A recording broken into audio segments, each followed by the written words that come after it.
बोलो श्री कृष्ण कन्हैया लाल की, सतगुरु महाराज की, श्री प्राणनाथ प्यारे की, महारानी बाईजुराज की, महाराज छत्रसाल की, तीनों पुरी धाम की, समस्त सुंदर साथ की।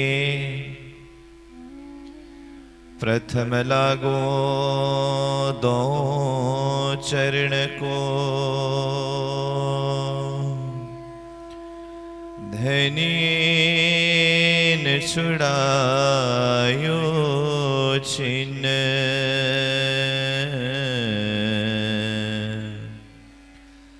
लांक तले लालेड़िया,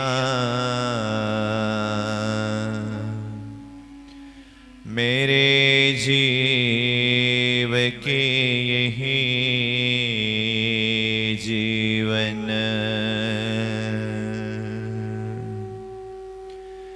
इन पाँव तले पड़े रहो, धनी नजर खोलो वातुन,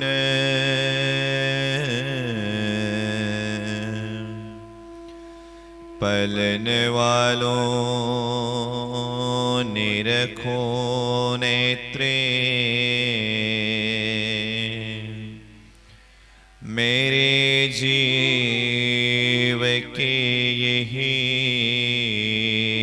जीवन, प्यारे मेरे प्राण के,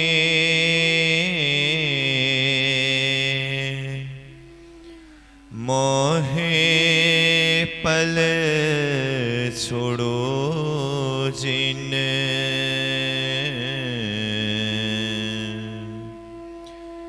मैं पाए मेहर महबूब की, मेरे जीव के यही जीवन, मेरे जीव के यही जीवन। बोलो श्री प्राणनाथ प्यारे की।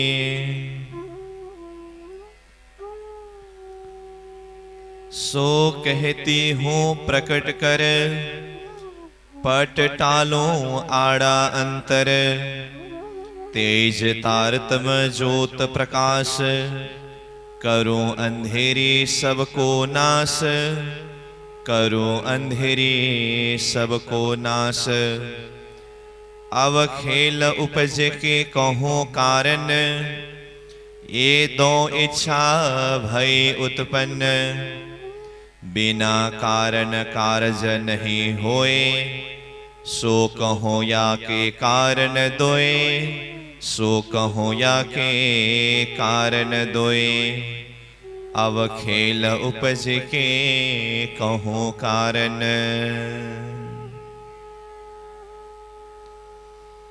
अक्षरातीत परब्रह्म परमात्मा श्री राज्य के असीम अनुकंपा के द्वारा श्री कृष्ण प्रणामी साधनालय श्री प्राणनाथ वाणी प्रसयन केंद्र के इस पावन पवित्र स्थान पर महामती श्री प्राणनाथ जी प्राकट्य चतुर्शताब्दी वर्ष के इस पावन अवसर पर आयोजित सप्त दिवसीय तारतम वाणी पाठ पारायण एवं वाणी चर्चा के इस पावन प्रसंग में आज तृतीय दिवस के इस वाणी चर्चा के प्रसंग में सर्वप्रथम साधनालय के परम पूज्य परम वंदनीय श्री गुरु जी के श्री चरणों में सभक्ति सप्रेम प्रणाम करते हुए उपस्थित सभी साधनालय के साधक साधिकाएं एवं सद्धर्म प्राण धर्म शिरोमणि सज्जन वेंद्र सुंदर साह जी आप सबको सभक्ति सप्रेम प्रणाम करता हूं। प्रणाम। अक्षरातीत पूर्ण ब्रह्म परमात्मा श्रीनाथ जी महाराज के यह दिव्य वाणी, तारतम वाणी, जो महामती प्राणिनाथ जी महाराज के स्त्रीमुख से प्रस्फुटित हुआ। प्राणिनाथ जी महाराज स्वयं अक्षरातीत धाम धनी स्वरूप है, जिनके अंतर हृदय में अक्षरातीत की आवेश शक्ति विराजमान होकर के यह अलौकिक वाणी, दिव्य वाणी, तारतम वाणी को विस्तार कर रहे हैं। तो वाणी चर्चा का प्रसंग, प्रकट वाणी के प्रसंग के द्वारा हम चर्चा कर रहे हैं। प्रथम दिवस के प्रसंग में प्रकट वाणी का भूमिका का प्रसंग और उसके साथ साथ में एक चौपाई का कुछ सारांश भाव के ऊपर हमने चर्चा किया। कल द्वितीय दिवस के प्रसंग में दूसरी चौपाई से लेकर के पांचवी चौपाई तक, जहां महामती प्राणिनाथ जी महाराज ने ब्रह्म सृष्टियों को संबोधन करते हुए जो परमधाम की आत्मा है, अक्षरातीत घर में निवास करने वाली आत्मा है, उन आत्माओं को यह गुज्य बात, गोप्य बात, रहस्यमय बात, जो आज तक संसार में कभी भी और किसी ने भी जाहिर नहीं किया था, ऐसे गुज्य रहस्यमय बात को प्राणिनाथ जी महाराज वाणी के माध्यम से जाहिर कर रहे हैं। और इसी वाणी के माध्यम से ब्रह्म सृष्टि, ईश्वरी सृष्टि और जीव सृष्टि, तीनों सृष्टि के हृदय अंतस्करण में लगे हुए पर्दा, वो आवरण, वो विकार को हटा करके, मिटा करके सबके हृदय को अलौकिक ज्ञान के प्रकाश के द्वारा आत्मा जागृत करना है और वो भ्रम को हटाना है, पर्दा को हटाना है। उसके लिए प्राणिनाथ जी की वाणी किस तरह से प्रकाशित हो रहा है। वाणी में तेज दर्जा का प्रकाश, ज्योत दर्जा का प्रकाश और प्रकाश दर्जा के प्रकाश, इस प्रसंग के ऊपर हम चर्चा कर रहे थे। तो आज हम चर्चा शुरू कर रहे हैं प्रकट वाणी के 6 नंबर चौपाई के द्वारा। महामती प्राणिनाथ जी महाराज कहते हैं, अब खेल उपज के कहो कारण, ए दो इच्छा भय उत्पन्न, बिना कारण कार्य न होए, सो कहो या के कारण दोए। प्रारंभिक चौपाई से प्राणिनाथ जी महाराज ने भूमिका बनाते हुए परमधाम की लीला के प्रसंग के ऊपर चिंतन कराया।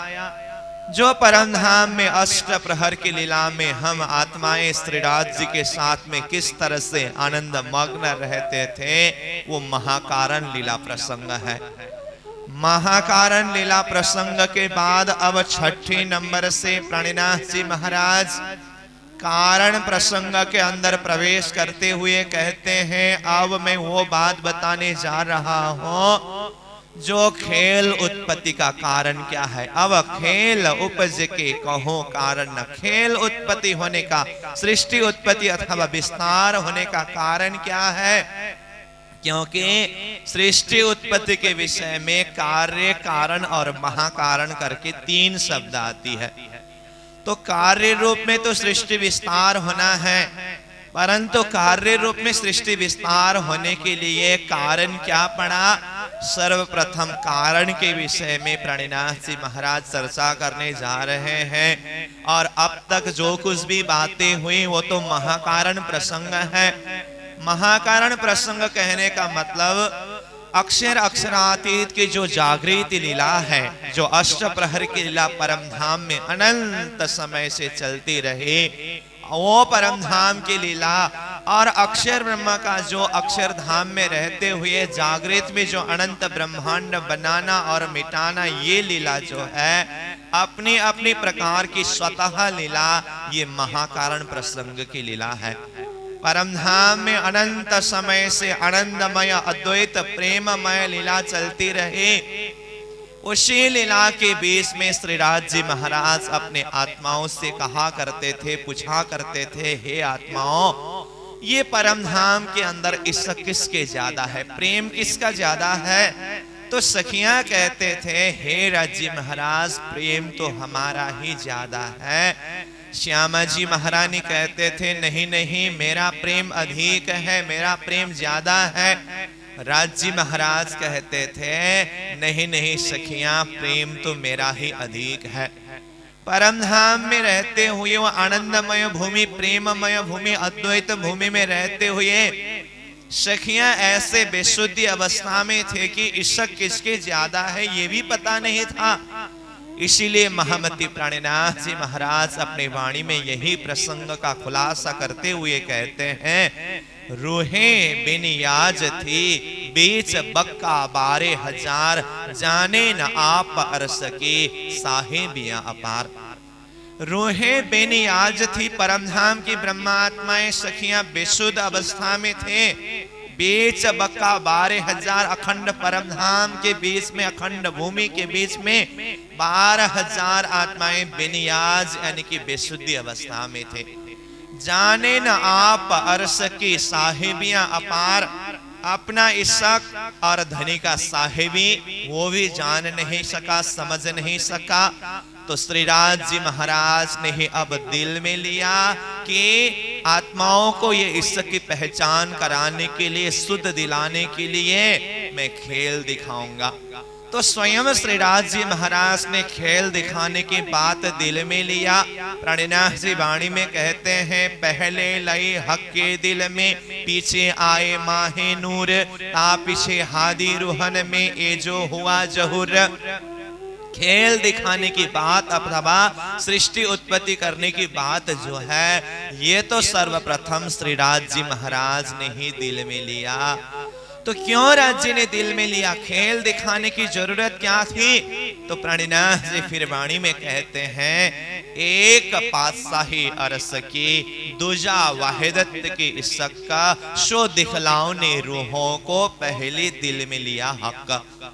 जब अखंड भूमि परमधाम में ही बैठे बैठे सखियों ने श्रीराज जी की पातशाही और अद्वैत परमधाम के इश्क को समझ नहीं सका, तो राज्य महाराज ने सोचा, एक पातशाही अरस के, एक तो परमधाम के हक की पातशाही, राज्य की पातशाही, दूजा वाहिदत के इश्क, दूसरा परमधाम अद्वैत भूमि के वह अखंड प्रेम, ये दिखलाने रूहों को, इस चीज का पहचान कराने के लिए, शुद्ध दिलाने के लिए, महत्व समझाने के लिए पहले दिल में लिया हक। राज्य महाराज ने खेल दिखाने की बात पहले दिल में लिया। अब महामती प्राणनाथ जी महाराज इन्हीं प्रसंगों के ऊपर खुलासा करते हुए यहाँ कहते हैं, अब खेल उपजे के कहो कारण, अब खेल उत्पत्ति होने का कारण मैं बताने जा रहा हूं। तो आगे कहते हैं, ये दो इच्छा भई उत्पन्न, खेल उत्पत्ति होने का दो कारण है, दो इच्छा प्रकट हुए हैं। फिर आगे कहते हैं, बिना कारण कार्य नहीं होए, सो कहो या के कारण दोए। कोई भी कार्य होने के लिए तो पहले कारण होना चाहिए, कारण के बिना कोई भी कार्य नहीं होता है। तो हर कार्य के लिए कारण होना जरूरत है। तो प्राणनाथ जी कहते हैं, ये सृष्टि उत्पत्ति होना, सृष्टि विस्तार होना, ये कार्य है। तो इसका कारण क्या है? बिना कारण कार्य न होए, कोई कारण के बिना तो कार्य नहीं होता है। तो ये सृष्टि उत्पत्ति विस्तार होने का जो कार्य है ना, ये कार्य होने के लिए सृष्टि उत्पत्ति का जो कारण है ना, दो कारण है। इसीलिए प्राणनाथ जी कहते हैं, सो कहो या के कारण दोए। या के यानी कि सृष्टि उत्पत्ति होने का, खेल उत्पन्न होने का जो कारण है, दो कारण है। ये दो कारण क्या है? तो दो कारण के ऊपर खुलासा करते हुए प्राणनाथ जी कहते हैं, परमधाम में जब राज्य महाराज के प्रेम में आत्माएं मदमस्त थे, राज्य के पातशाही और वाहिदत का इश्क समझ नहीं सका एक तरफ सखियों ने, दूसरी तरफ अक्षर ब्रह्म जो है, अक्षर ब्रह्म भी अक्षरातीत के ही सत का स्वरूप है, जो अक्षर धाम में रह करके बाल लीला, अनंत ब्रह्मांड बनाना और मिटाना, ये लीला करते रहते हैं। परंतु जागृत समय के हिसाब से ही आज तक न सखियों को अक्षर के विषय में कुछ शुद्धि है, न अक्षर को सखियों के विषय में कुछ शुद्धि है। सखियां राज्य के ही आनंद स्वरूप श्यामा जी के आनंद स्वरूपा है और अक्षर ब्रह्म राज्य के ही सत का स्वरूप है। चिदघन स्वयं श्रीराज जी महाराज है। सखियां राज्य में केंद्रित है और अक्षर भी राज्य में केंद्रित है, परंतु अक्षर और सखियों के बीच में एक आपस में कुछ शुद्धि बुद्धि, कोई परिचय, कुछ संबंध ऐसा नहीं है। तो आज के दिन श्रीराज जी महाराज ने दिल में लिया, मैं ऐसा खेल दिखाऊं जिस खेल के माध्यम से सखियों को भी अक्षर ब्रह्म के विषय में परिचय हो और अक्षर को भी सखियों के विषय में परिचय हो, अथवा अक्षर ब्रह्म के खेल को देख करके सखियां भी परम धाम की लीला को समझ सके और सखियों की लीला को देख करके अक्षर को भी ये परम धाम की जो वैभव है, परम धाम की जो सामर्थ्य है, ये चीज समझ में आ जाए। ये चीज दिल में लेकर के खेल दिखाने की बात स्वयं श्रीराज जी महाराज ने पहले दिल में लिया। तो यहाँ पर प्राणिनाथ जी महाराज कहते हैं, ये उपजाए हमारे धनी, सो तो बातें है अति घनी। ये उत्पन्न कराया दिल में क्या? सखियों के दिल में भी खेल देखने की विचार भाव प्रकट कराया और अक्षर के मन में भी परम धाम की लीला दर्शन करने की भाव प्रकट कराया, ये इच्छा प्रकट कराई। तो इसको प्राणिनाथ जी यहाँ कहते हैं, ये उपजाए हमारे धनी। तो धनी ने तो उत्पन्न कराया, लेकिन उत्पन्न कराने के लिए किस तरह से व्यवस्थित किया अथवा कैसे माध्यम बनाया, तो उसके लिए प्रसंग ऐसा है। अनंत समय से परम धाम में जो अष्ट प्रहर की लीला राज्य श्यामा जी और सखियों के बीच में होती आ रही थी, परम धाम की लीला तो एक तरफ है ही, अक्षर ब्रह्म अक्षरातीत के बाल स्वरूप जो है वो भी अक्षरधाम में बैठ करके जागृत की कल्पना में अनंत ब्रह्मांड बनाना और मिटाना उनकी स्वतः प्रकृति, स्वतः लीला तो है ही। तो परमधाम के समय के हिसाब से नित्य प्रति प्रथम प्रहर के अंतिम घड़ी के समय में, यानी कि लगभग 9 बजने में कुछ समय बाकी रहते समय, अक्षरधाम से अक्षर ब्रह्म भी परमधाम में अक्षरातीत श्रीराज जी महाराज के दर्शन करने के लिए जाया करते हैं, जिसके लिए शास्त्र ने कहा, कुटस्थ एव तद्धामनि कृष्ण दर्शन लालस नित्यम प्रयाति परम प्रेम पुरीत मानस। कुटस्थ अक्षर ब्रह्म, अक्षर को गीता ने कुटस्थ करके कहा, अविनाशी है जो अखंड स्वरूप है अक्षर ब्रह्म। तो कुटस्थ अक्षर ब्रह्म भी तद्धामनि उस परम धाम में कृष्ण दर्शन लालसा, अक्षरातीत श्री कृष्ण के दर्शन करने की लालसा लेकर के दिल में प्रेम संजोए हुए उस अक्षरातीत परम धाम में जाते हैं। और अक्षरातीत परम धाम के मध्य केंद्र बिंदु में स्थित रंग महल के तीसरे भौम के पड़साल में श्रीराज जी महाराज अपने सखियों के निरत लीला को देखते रहते हैं। उसी समय में अक्षर ब्रह्मा चांदनी चौक प्रांगण में उपस्थित होकर के अक्षरातीत धाम धनी को प्रणाम करके उसी स्वरूप को, उसी छवि को अपने हृदय में सजा करके फिर से लौट करके आते हैं और अक्षरधाम में बैठ करके अपनी स्वतः प्रकृति के द्वारा खेल उत्पत्ति करना और मिटाना, ये उनकी लीला चलती रहती थी। उसी क्रम में आज का दिन भी वही घड़ी, वही पल, वही समय, वही लीला हो रही है। परम धाम के अष्ट प्रहर की लीला में से प्रथम प्रहर की लीला चल रही है।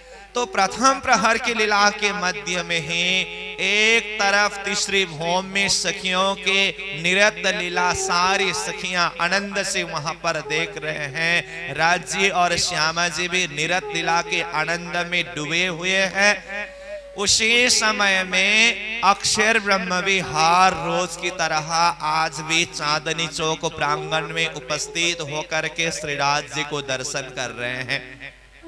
तो महामती प्राणिनाथ जी महाराज ने वाणी में ये सारे प्रसंगों का खुलासा करके कहा, श्री भगवान जी जो अक्षर ब्रह्म जो है, जिसको भगवान जी करके कहा है, भगवान जी अक्षर ब्रह्म आकर के तीसरे भौम के झरोखा में श्रीराज जी को प्रणाम करते हैं, दर्शन करते हैं। तो कहा, झरोखे सामी नजर करे, प्रणाम करके पीछे फिरे। झरोखा में राजी महाराज जहां विराजमान है, वहां नजर करके, दीदार करके, प्रणाम करके फिर पीछे फिर जाते हैं। अक्षर ब्रह्म जो बाल लीला करते हैं, उस लीला की भी बात की है। परम धाम में किशोर लीला होती है, उस लीला की भी बात की है। हर रोज ऐसे ही लीला चलती रहे। आज के दिन जो है श्रीराज जी महाराज ने पहले ही दिल में लिया था कि अक्षर और सखियों के बीच में एक आपस में परिचय करा दो और खेल बनने का कुछ सूत्र बनाओ। तो आज जैसे ही अक्षर ब्रह्म दर्शन करने के लिए आए, हर रोज तो अक्षर ब्रह्म को राज्य महाराज अपने आधा चेहरा, आधा स्वरूप का ही दर्शन देते थे। आज तो राज्य महाराज ने जरा सा अपने चेहरा को मोड़ करके पूर्ण चेहरा, पूर्ण स्वरूप का दर्शन कराया। उधर अक्षर ब्रह्म भी देखते रह गए, इधर श्यामा जी महारानी भी फिर देखने लगे, सखियां भी फिर देखने लगे। तो सबका नजर चांदनी चौक प्रांगण में एक अनजान पुरुष के ऊपर पड़ा। अक्षर ब्रह्म भी देखते देखते राज्य के साथ में अनंत आत्माओं को देखा। अक्षर को भी शुद्धि नहीं था कि परम धाम में राज्य के साथ में इतनी सारी आत्माएं हैं और ऐसी ऐसी लीलाएं होती है। क्योंकि प्राणिनाथ जी वाणी में कहते हैं, अक्षरातीत के महल में प्रेम इश्क बरतत, सो शुद्ध अक्षर को नहीं कीन बीद खेल करत। अक्षरातीत परब्रह्म परमात्मा के धाम, परम धाम के अंदर कैसी प्रेममय लीला होती है, ये तो अक्षर ब्रह्म को भी शुद्धि नहीं है। आज अनंत आत्माओं को देखा तो देखते ही अक्षर के मन में ऐसा विचार आया, ऐसा प्रश्न आया कि ये अनंत आत्माएं कौन है और ये अनंत आत्माएं श्रीराज के साथ में कैसे लीला करते हैं और वो लीला मुझे भी देखने को मिलते। तो ऐसा भावना उनके मन में, उनके हृदय में जागृत हुआ। तो प्राणिनाथ जी महाराज कहते हैं, ये एक कारण पड़ा जो सृष्टि उत्पत्ति होने की। तो दूसरी तरफ क्या कारण पड़ा? परम धाम की आत्माएं अनंत समय से श्रीराज जी के प्रेम में मदमस्त थे। राज्य के अलावा किसी को देखा भी नहीं था, कोई किसी के विषय में सुना भी नहीं था। आज अचानक चांदनी चौक प्रांगण में राज्य जैसे ही दूसरे पुरुष दिखाई दिया, जिसके विषय में कभी सुना नहीं था, देखा नहीं था, परिकल्पना नहीं किया था। देखते देखते वो तो चांदनी चौक से लौट करके अमृत वन के बीचों बीच के रास्ता से होते हुए आगे बढ़ चले। सखियां सोचने लगे, ये कौन है? आज तक तो हमने यही सोचता रहा कि परम धाम में राज्य महाराज के अलावा बाकी कोई पुरुष है ही नहीं। आज हमारी नजर के समक्ष में राज्य की तरह ही दूसरा पुरुष सामने में आया। ये कौन है, कहाँ रहते हैं, क्या करते हैं? सखियों के मन में भी इस विषय में जानने की इच्छा जागृत हुई। श्रीराज जी के साथ में प्रश्न करने लगे, हे राज्य महाराज, अब भी चांदनी चौक प्रांगण में खड़ा होकर के आपका दीदार करके लौट करके चले गए। वो कौन है, कहाँ रहते हैं, क्या करते हैं? आज तक हमने तो यही सोचता रहा, हम तो यही जानते थे ये परम धाम में तो सिर्फ आप ही एक पुरुष हो। आप जैसे ही दूसरा स्वरूप कौन है, उनके विषय में हमें परिचय दीजिए। उसके बाद श्रीराज जी महाराज ने उस पुरुष के विषय में राज्य महाराज ने सखियों को समझाया। वह अक्षर ब्रह्म है, असत जड़ दुखमय खेल बनाने का और मिटाने की लीला करते हैं। बहुत सारी बातें हैं, ये लंबी प्रसंग है जिसको प्राणिनाथ जी ने वाणी में इसक रब्द प्रेम संवाद का प्रसंग करके वर्णन किया है। अक्षर ब्रह्मा को देखने के बाद परम धाम में राज्य और सखियों के बीच में जो भी संवाद हुई, जो प्रश्न उत्तरी हुई, उसको प्रेम संवाद इसक रब्द करके कहा। उस प्रसंग में राज्य महाराज ने अक्षर ब्रह्म के विषय में परिचय दिया। तो अक्षर ब्रह्म असत जड़ दुखमय अनंत विश्व ब्रह्मांड बनाने का और मिटाने की लीला करते हैं। इस विषय में जब राज्य ने समझाया तो सखियों के मन में भी ऐसा विचार जागृत हुआ, क्यों न हम अक्षर ब्रह्म का खेल देखें। तो सखियों के मन में भी अक्षर का खेल देखने की इच्छा प्रकट हुई। तो ये दूसरा कारण है जो खेल उत्पत्ति होने का कारण। तो कहने का मतलब यहां महमति प्रणिनाथ जी महाराज ने कहा अब खेल उपज के कहो कारण न। अब मैं खेल उत्पत्ति का कारण बताता हूं। फिर आगे कहते हैं ये दो इच्छा भई उत्पन्न, दो इच्छा उत्पत्ति हुए हैं जो खेल उत्पत्ति का कारण है। तो ये दो इच्छा कौन कौन है? तो दो इच्छा यही है जो अभी मैंने कहा। अक्षर ब्रह्म ने वो अनंत आत्माओं को देखने के बाद अक्षर के मन में ऐसी इच्छा जागृत हुई, ये अनंत आत्माएं कौन है और परम धाम के अंदर क्या लीला करते हैं। मतलब अक्षर ब्रह्म को परम धाम के अंदर की लीला दर्शन करने की इच्छा हुई, ये एक इच्छा है। दूसरी तरफ अक्षर ब्रह्म को देखने के बाद और खेल बनाने मिटाने की बात सुनने के बाद परम धाम के सखियों के मन में भी अक्षर ब्रह्म के असत जड़ दुखमय खेल देखने की इच्छा प्रकट हुई, ये दूसरी इच्छा है। इसी को प्रणिनाथ जी ने यहाँ कहा ये दो इच्छा भई उत्पन्न, ये दो इच्छा के कारण सृष्टि उत्पत्ति हुए हैं। इसीलिए कहते हैं बिना कारण कार्य न होए सो कहूं या के कारण दोए।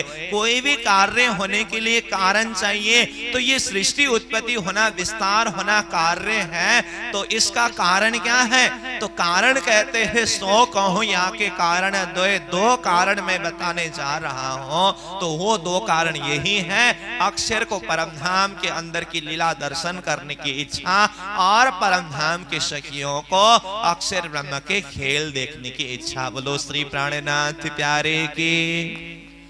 अब ये दोनों इच्छा प्रकट हुई, तो ये दोनों इच्छा को प्रकट कराने वाले कौन है? तो आगे कहते हैं ए उपजाए हमारे धनी। अक्षर के अंदर भी वह इच्छा प्रकट कराने वाले तो हमारे धनी श्रीराज जी ही हैं, और सखियों के मन में भी वह इच्छा प्रकट कराने वाले तो हमारे धनी श्रीराज जी ही है। क्योंकि श्रीराज जी के हुक्म के बिना, उनके बल, उनके सामर्थ्य के बिना तो कुछ होता ही नहीं है। इसीलिए ये दोनों को दोनों प्रकार की अलग अलग इच्छा प्रकट कराने वाले स्वयं अक्षरातीत धाम धनी श्रीराज जी महाराज है। ये उपजाए हमारे धनी सो तो बातें हैं अति घनी। ये बात जो है ना, धनी ने जो इच्छा प्रकट कराया और खेल दिखाने की जो एक कारण बनाया, ये बात तो अति घनी यानी कि अत्यंत महत्वपूर्ण बात है। ये कोई साधारण बात नहीं है। अब आगे कहते हैं नेकता में करो रोशन संशय भान देव सवन्न। वैसे तो ये अत्यंत महत्वपूर्ण बात है, बहुत गहन बात है। फिर भी प्राणिनाथ जी महाराज कहते हैं नेकता में करो रोशन। ये बहुत घनी बात, महत्वपूर्ण रहस्यमय गहरी बात है। उसमें से नेक यानी कि थोड़ा सा, जरा सा मैं कुछ खुलासा करने जा रहा हूं। वो रहस्यमय बात में से नेकता में करो रोशन संशय भान देव सवन्न। क्यों रोशन करने जा रहे हैं, क्यों इस बात को खुलासा करने जा रहे हैं? तो आगे स्वयं प्राणनाथ जी कहते हैं संशय भान देव सवन्न। संशय यानी कि शंका, साफ के अंतर हृदय में रहे हुए जो शंका है ना, वो भ्रांति है ना, उसको हटाना है, उसको मिटाना है, सबको बेशक बनाना है। तो इस विषय में प्राणिनाथ जी महाराज कहते हैं, तो राज्य महाराज ने जो दिल में उत्पत्ति कराया, प्रकट कराया, ये अत्यंत महत्वपूर्ण बात है। क्यों? क्योंकि सखियों के दिल में यह बात प्रकट करा करके, खेल में भेज करके, असत जड़ दुखमय खेल दिखा करके राज्य महाराज के पातशाही और परमधाम की इज्जत समझाना है। तो परमधाम की इज्जत समझाने जैसी बात ये कोई साधारण बात हो ही नहीं सकता।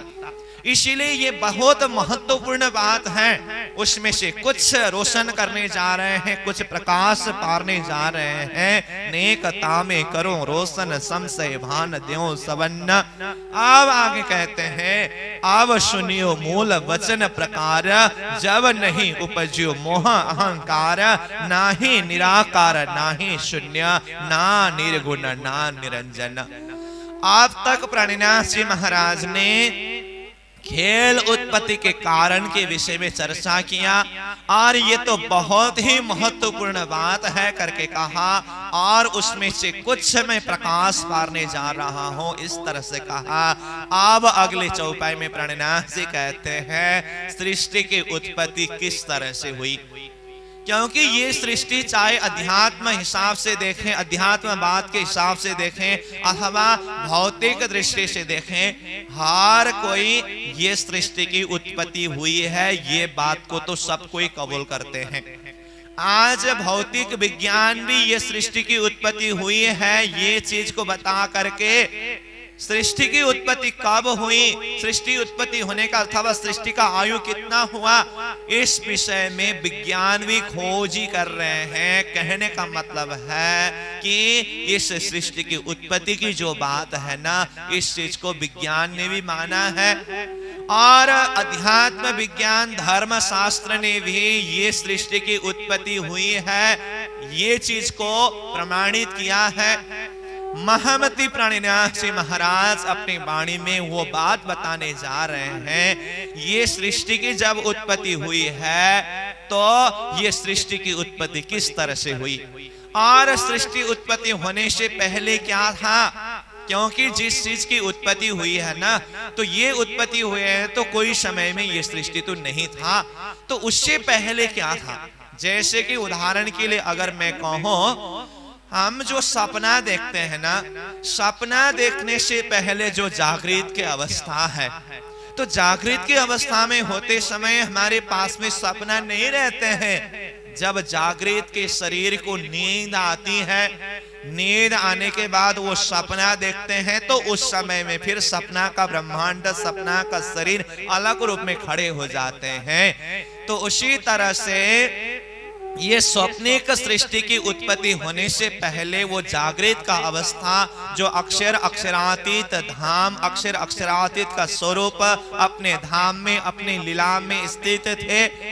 तो अब ये स्वप्निक सृष्टि की उत्पत्ति किस तरह से हुई, और सृष्टि उत्पत्ति होने से पहले क्या था, इस संदर्भ में महामती प्राणिनाथ जी खुलासा करते हुए कहते हैं, अब सुनियो मूल वचन प्रकार, हे सुंदर साथी, हे सैया, मैं वो मूल वचन बताने जा रहा हूँ, मूल बात बताने जा रहा हूँ कि जो सृष्टि उत्पत्ति होने से पहले की बात है। तो कहते हैं, जब नहीं उपज्यो मोह अहंकार। प्राणिनाथ जी उस समय की बात करने जा रहे हैं जिस समय में मोह तत्व और अहंकार का भी उत्पत्ति नहीं हुए थे। ये सृष्टि की विस्तार किस तरह से हुई, जो तो स्वयं प्राणिनाथ जी स्वयं आगे जाकर के खुलासा करेंगे ही। फिर भी अगर देखा जाए तो मोह तत्व और अहंकार के द्वारा ये सृष्टि की उत्पत्ति अथवा विस्तार हुए हैं। तो प्राणिनाथ जी यहाँ कहते हैं, सृष्टि विस्तार की तो बात ही छोड़ दीजिए, जिस समय में मोह तत्व की भी उत्पत्ति नहीं हुई थी, जिस समय में अहंकार का भी उत्पत्ति नहीं हुआ था, उस समय की बात यहाँ पर प्राणिनाथ जी खुलासा करने जा रहे हैं। जब नहीं उपज्यो मोह अहंकार, मोह भी नहीं था, अहंकार भी नहीं था, ना ही निराकार ना ही शून्य, ना निर्गुण ना निरंजन। ना तो निराकार ही था, मतलब निराकार भी नहीं था, ना ही शून्य, शून्य मंडल भी नहीं था, ना निर्गुण, निर्गुण भी नहीं था, ना निरंजन, निरंजन भी नहीं था। चाहे मोह तत्व कहे, चाहे अहंकार कहे, चाहे निराकार कहे, चाहे निरंजन कहे, चाहे शून्य कहे, चाहे निरंजन कहे, ये सारे के सारे चीज तो स्वप्निक संसार के अंदर की बात है, ये कुछ भी नहीं था। और आगे कहते हैं ना ईश्वर ना मूल प्रकृति तादिन की कहूं आपा बीती। बोलो श्री प्राणनाथ प्यारे के। प्राणनाथ जी महाराज कहते हैं ना ईश्वर ना मूल प्रकृति तादिन की कहूं आपा बीती। सृष्टि उत्पत्ति के विषय में प्राणनाथ जी वहां तक पहुंच गए जिस समय में शून्य निराकार निरंजन ही नहीं, ईश्वर और प्रकृति भी नहीं थे। ईश्वर और प्रकृति कौन है? ईश्वर कहने से आदि नारायण चार पुरुष को ईश्वर कहते हैं, और प्रकृति कहने से जिनकी इच्छा शक्ति। तो ईश्वर और प्रकृति यानी कि आदि नारायण और उनकी इच्छा शक्ति के द्वारा ये सृष्टि की विस्तार हुए हैं। हमने कई बार सुने हैं ना, आदि नारायण की जब उत्पत्ति हुई, सृष्टि के जो आदि पुरुष, उन्होंने अपने आप को अकेला देखा। अपने आप को अकेला देख करके एको होम बहुश्याम में एक हो अनेक हो जाओ ऐसी इच्छा की, तब इच्छा शक्ति पैदा हुई करके आदि नारायण और उनकी इच्छा शक्ति के विषय में बात करते हैं। तो आदि नारायण ने जब इच्छा की, इच्छा शक्ति पैदा हुई, तो आदि नारायण ने जब एको होम बहुश्याम करके कहा, अनंत रूप में सृष्टि विस्तार हुए। सृष्टि विस्तार करने वाले जो मूल शक्ति आदि नारायण और उनकी इच्छा शक्ति है, उसी को यहाँ पर ईश्वर और प्रकृति शब्द के द्वारा प्राणनाथ जी ने कहा है। तो क्या हुआ इसका अर्थ? ना ईश्वर यानी कि ना तो आदि नारायण ही उत्पत्ति हुए थे, ना मूल प्रकृति, ना तो मूल प्रकृति इच्छा शक्ति ही उत्पत्ति हुई थी। जब पुरुष और प्रकृति, ईश्वर और प्रकृति नहीं थे, तो उस समय में सृष्टि कहाँ था? तो जब सृष्टि ही नहीं थे, ईश्वर प्रकृति ही नहीं थे, प्राणनाथ जी आगे कहते हैं ता दिन की कहो आपा बीती। मैं उस दिन की बात बताने जा रहा हूं। उस दिन आपा बीती, हम आत्माओं के बीच में कैसी बात व्यतीत हुई, कैसी बात घटी, वो परम धाम में हमारा चिंतन पहुंचा रहे हैं। तो प्राणनाथ जी महाराज ने इस तरह से वाणी में सृष्टि की उत्पत्ति से पूर्व वो दिव्य जागृत धाम परम धाम तक हमारी चिंतन को ले गए। इसका मतलब क्या? सृष्टि की उत्पत्ति से पूर्व वो जागृत धाम के विषय में श्री प्राणनाथ जी ने ही कहा। प्राणनाथ जी ने तो हर चीज के रहस्य को खुलासा करके समझाया, परंतु इसके लिए अगर हमें धर्म शास्त्र के साक्षी प्रमाण को भी अगर देखना हो, धर्म शास्त्र ने भी इसी बात को प्रमाणित किया है अथवा साक्षी दी है। कोई समय ऐसा था जिस समय में ये संसार के अंदर आज जो कुछ भी दिखाई देते हैं ना, हमें जो कुछ भी महसूस हो रहा है, रूप दिखाई दे रहा है, ये कुछ भी नहीं था। मतलब ये स्वप्निक सृष्टि की जब उत्पत्ति ही नहीं हुए थे, उस समय में वो जागृत परलोक और परमात्मा स्वरूप ही विद्यमान थे।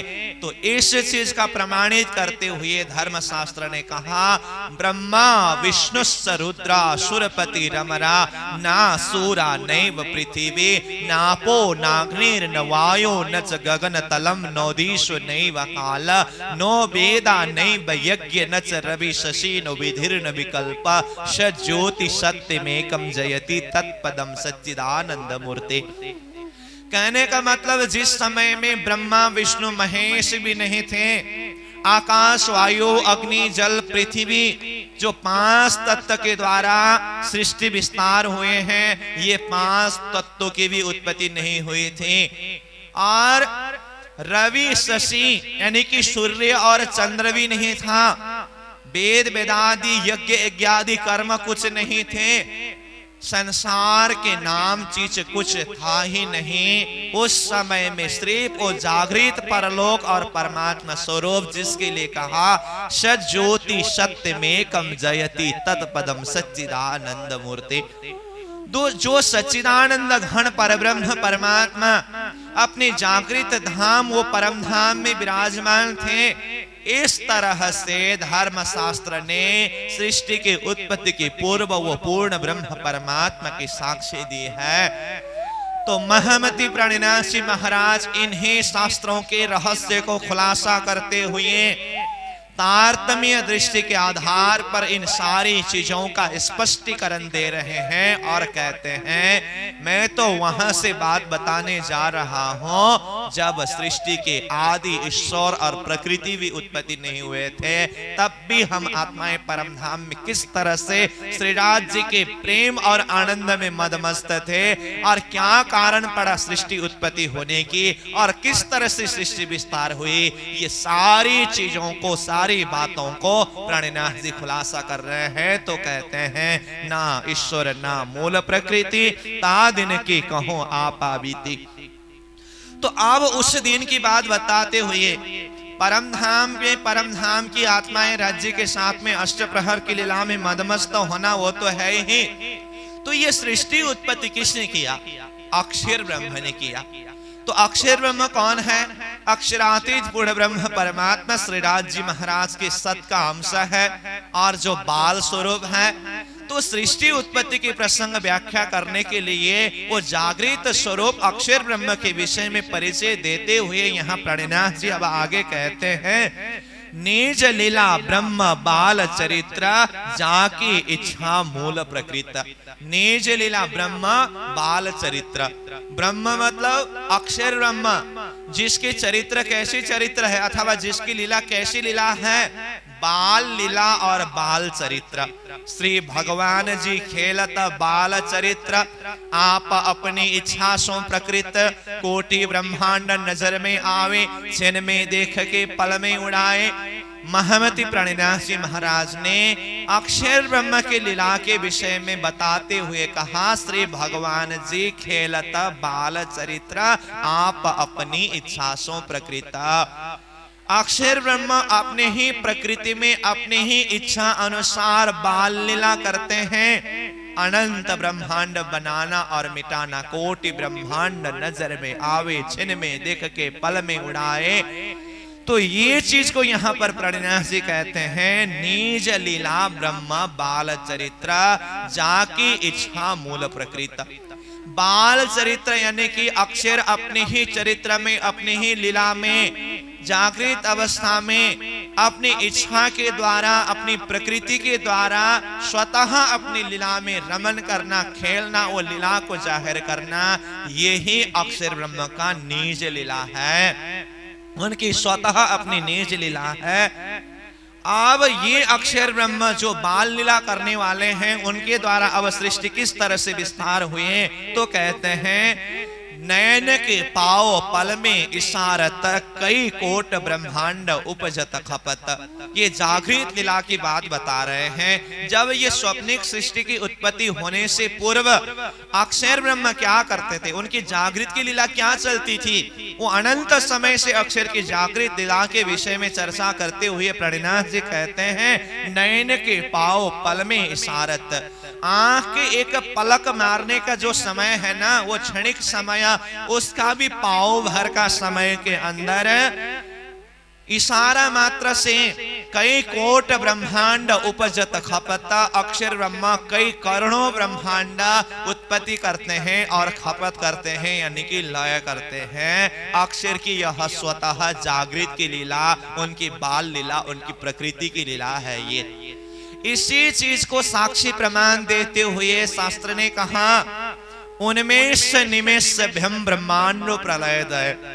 आंख के एक पल भर के समय में अक्षर ब्रह्मा अनंत ब्रह्मांड को उदय और लय करते हैं। जिस चीज को शास्त्र ने भी साक्षी दी है उसी चीज को प्राणिनाथ जी वाणी के माध्यम से खुलासा कर रहे हैं। नयन के पाओ पल में इशारत कई कोट ब्रह्मांड उपजत खपत। इत खेल पैदा इन रवेशा। इत यानी कि अक्षर धाम में बैठ करके अक्षर ब्रह्मा इन रवेशा, इस प्रकार से इस तरह से अनंत ब्रह्मांड स्वतः प्रकृति में बनाते और मिटाते हैं, वो कल्पना में जो ब्रह्मांड बनाने और मिटाने की लीला करते हैं ना, उनकी कल्पना की ब्रह्मांड कैसी होती है, तो वो भी प्रणिनाथ जी यहाँ कहते हैं त्रैलोकी ब्रह्मा विष्णु महेशा।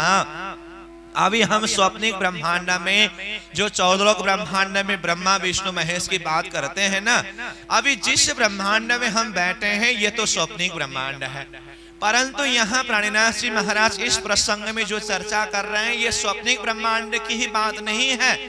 ये स्वप्निक ब्रह्मांड की उत्पत्ति होने से पहले अक्षर ब्रह्म के जो जागृत में स्वतः कल्पना के द्वारा उनकी जो प्रकृति की लीला है, उस लीला के विषय में चर्चा करते हुए कहते हैं अक्षर ब्रह्म कल्पना में जब ब्रह्मांड बनाते मिटाते हैं ना, वो ब्रह्मांड कैसे होते हैं, तो वो ब्रह्मांड के विषय में भी प्रणिनाथ जी ने कहा त्रैलोकी ब्रह्मा विष्णु महेशा। वो त्रिलोक यानी कि 14 लोक ब्रह्मांड को त्रिलोक कहते हैं। 7 पाताल लोक को एक शब्द में एक लोक माना है, मृत्यु लोक दूसरा लोक, और ऊपर के 6 स्वर्ग लोक को एक लेकर के 3 लोक करके जो त्रिलोक करके कहते हैं। 14 लोक ब्रह्मांड को ही त्रिलोक करके कहते हैं। तो यहाँ त्रिलोकी यानी कि 14 लोक ब्रह्मांड का उत्पत्ति होना और उस 14 लोक ब्रह्मांड में ब्रह्मा विष्णु महेश की उत्पत्ति होना। जो अभी हम ये स्वप्निक ब्रह्मांड में 14 लोक ब्रह्मांड देख रहे हैं, ब्रह्मा विष्णु महेश का रूप देख रहे हैं ना, ऐसा ही रूप और ऐसा ही ब्रह्मांड अक्षर ब्रह्मा जागृत के कल्पना में अनंत समय से बनाने और मिटाने की लीला चलती रहती थी। तो उसी चीज को प्रणिनाथ जी ने यहाँ कहा इत खेल पैदा इन रवेशा त्रैलोकी ब्रह्मा विष्णु महेशा। कई विधा खेले यो प्रकृत, अनंत समय से जागृत की कल्पना में अक्षर ब्रह्मा कई विधा कई प्रकार से खेले यो प्रकृत, इस तरह से अपनी प्रकृति में अपने स्वतः स्वभाव में अक्षर ब्रह्म खेलते हैं रमते हैं, ब्रह्मांड बनाते मिटाते हैं। आप अपनी इच्छा से खेलता, अपने ही इच्छा के द्वारा अपने ही आनंद में खेलते रमते हैं। तो ये हुआ सृष्टि उत्पत्ति से भी पहले की जागृत लीला की बात। तो आप अपनी इच्छा से खेलता, ये बात अक्षर ब्रह्म भी अक्षरधाम में बैठ करके अपनी ही इच्छा में खेलते हैं रमते हैं। परमधाम की आत्माओं को भी अगर देखें तो सृष्टि उत्पत्ति से पूर्व परमधाम की आत्माएं भी परमधाम के अष्ट प्रहर की लीला में अपनी ही इच्छा माफक अथवा श्रीराज जी की इच्छा माफक परमधाम के आनंद में मदमस्त हो रहे हैं। आप अपनी इच्छा से खेलता, ये महाकारण लीला के प्रसंग यानी कि सृष्टि उत्पत्ति होने से पहले अक्षर और अक्षरातीत की लीला प्रसंग के ऊपर महामती प्रणिनाथ जी ने इस तरह से चर्चा किया। इसीलिए तो उन्होंने पहले कहा ना ईश्वर ना मूल प्रकृति तादिन की कहूं आप आबीती। ईश्वर प्रकृति भी जब उत्पत्ति नहीं हुए थे उस दिन क्या लीला चलती थी, तो ऐसी लीला चलती थी। अक्षरधाम में अपने ही प्रकार की लीला, परम धाम में अपने ही प्रकार की लीला। तो अनंत समय से ये लीला चलते चलते अब आगे क्या हुआ, आगे प्रणिनाथ जी कहते हैं या समय श्री वैकुंठ नाथा इच्छा दर्शन करने साथा। तो अब कहते हैं या समय श्री वैकुंठ नाथा, इस समय में वैकुंठ नाथ को इच्छा दर्शन करने साथ की दर्शन करने की इच्छा हुई। सारांश भाव में जो चौपाई का भाव ऐसा निकलता है, परंतु इसका अर्थ क्या है, या समय मतलब का समय। प्रणिनाथ जी ने यहाँ कहा जागृत की स्वतः लीला के विषय में कुछ चर्चा की, उसके बाद अब आगे कहते हैं या समय श्री वैकुंठ नाथ इच्छा दर्शन करने साथा। तो पहले नंबर हमें ये जानना है या समय मतलब का समय, कौन सी समय, फिर वैकुंठ नाथ कौन है, और इच्छा दर्शन करने साथ हुई तो इच्छा किसको हुई और साथ कौन है। एक एक शब्द के ऊपर हमें चिंतन करनी है। तो या समय मतलब पहले वाला प्रसंग में जो मैंने कहा ना, प्रणिनाथ जी ने जब शुरू में कहा आव खेल उपजे के कहो कारण ए दो इच्छा भय उत्पन्न, ये चौपाई का अर्थ करते हुए मैंने कहा था ना अनंत समय से परम धाम में अष्ट प्रहर की लीला चलते चलते और अक्षर धाम में अक्षर की स्वतः अपनी लीला चलते चलते ये शुद्धि नहीं था परम धाम में अनंत आत्माओं के साथ में लीला होती है, अक्षर को शुद्धि नहीं है, और अक्षर ब्रह्म के विषय में परम धाम की सखियों को कुछ शुद्धि नहीं है। तो आज के दिन राज्य महाराज ने ही दिल में लेकर के अक्षर और सखियों के बीच में एक आपस में देखना हुआ ना, ये प्रसंग जो है आज के दिन की बात है।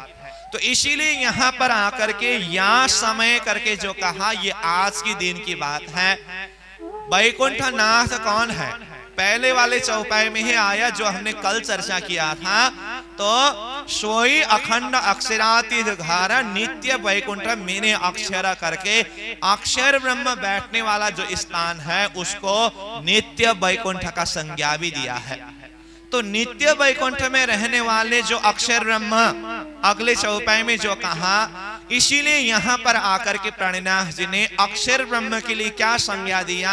वैकुंठ नाथ करके कहा। तो ये वैकुंठ नाथ मतलब ये 14 लोक ब्रह्मांड के वैकुंठ के नाथ भगवान विष्णु की बात नहीं है, वो नित्य वैकुंठ में रहने वाले नित्य वैकुंठ मीने अक्षर करके जिसके लिए कहा, वो नित्य वैकुंठ अक्षर धाम में बैठने वाले जो अक्षर ब्रह्म जो है ना, वो अक्षर ब्रह्म के लिए यहाँ पर वैकुंठ नाथ करके कहा। तो यह समय मतलब आज के दिन जब वो अनंत आत्माओं को अक्षर ब्रह्म ने देखा, तो उस समय में वैकुंठ नाथ यानी कि अक्षर ब्रह्म को इच्छा दर्शन करने साथ जब वो अनंत आत्माओं को देखा रंग महल के तीसरे भौम में, तो देखते ही अक्षर के मन में कैसा विचार आया, कैसी इच्छा प्रकट हुई, ये अनंत आत्माएं कौन है और इन आत्माओं की लीला मुझे दर्शन करने को मिले। तो वो लीला दर्शन करने की इच्छा हुई। तो उसी को यहाँ पर प्राणिनाथ जी ने कहा,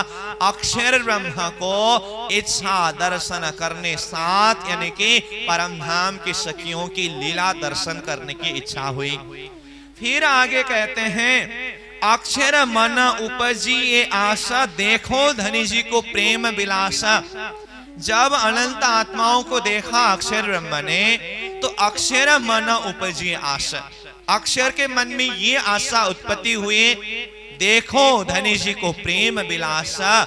धनी जी ये परम धाम के अंदर इन अनंत आत्माओं के साथ में कैसे प्रेममय लीला विलास करते हैं, ये लीला दर्शन करने की जो भावना चाहना इच्छा अक्षर ब्रह्म के अंदर प्रकट हुआ। तो उसी को कहा अक्षर मन उपजे आशा, अक्षर के मन में ये आशा उत्पन्न हुआ, ये इच्छा जागृत हुई, देखो धनी जी को प्रेम विलासा। परम धाम के अंदर ये अनंत आत्माओं के साथ में धनी जी कैसे प्रेममय विलास, कैसे प्रेममय लीला करते हैं, वो दर्शन करने की इच्छा अक्षर के मन में हुआ।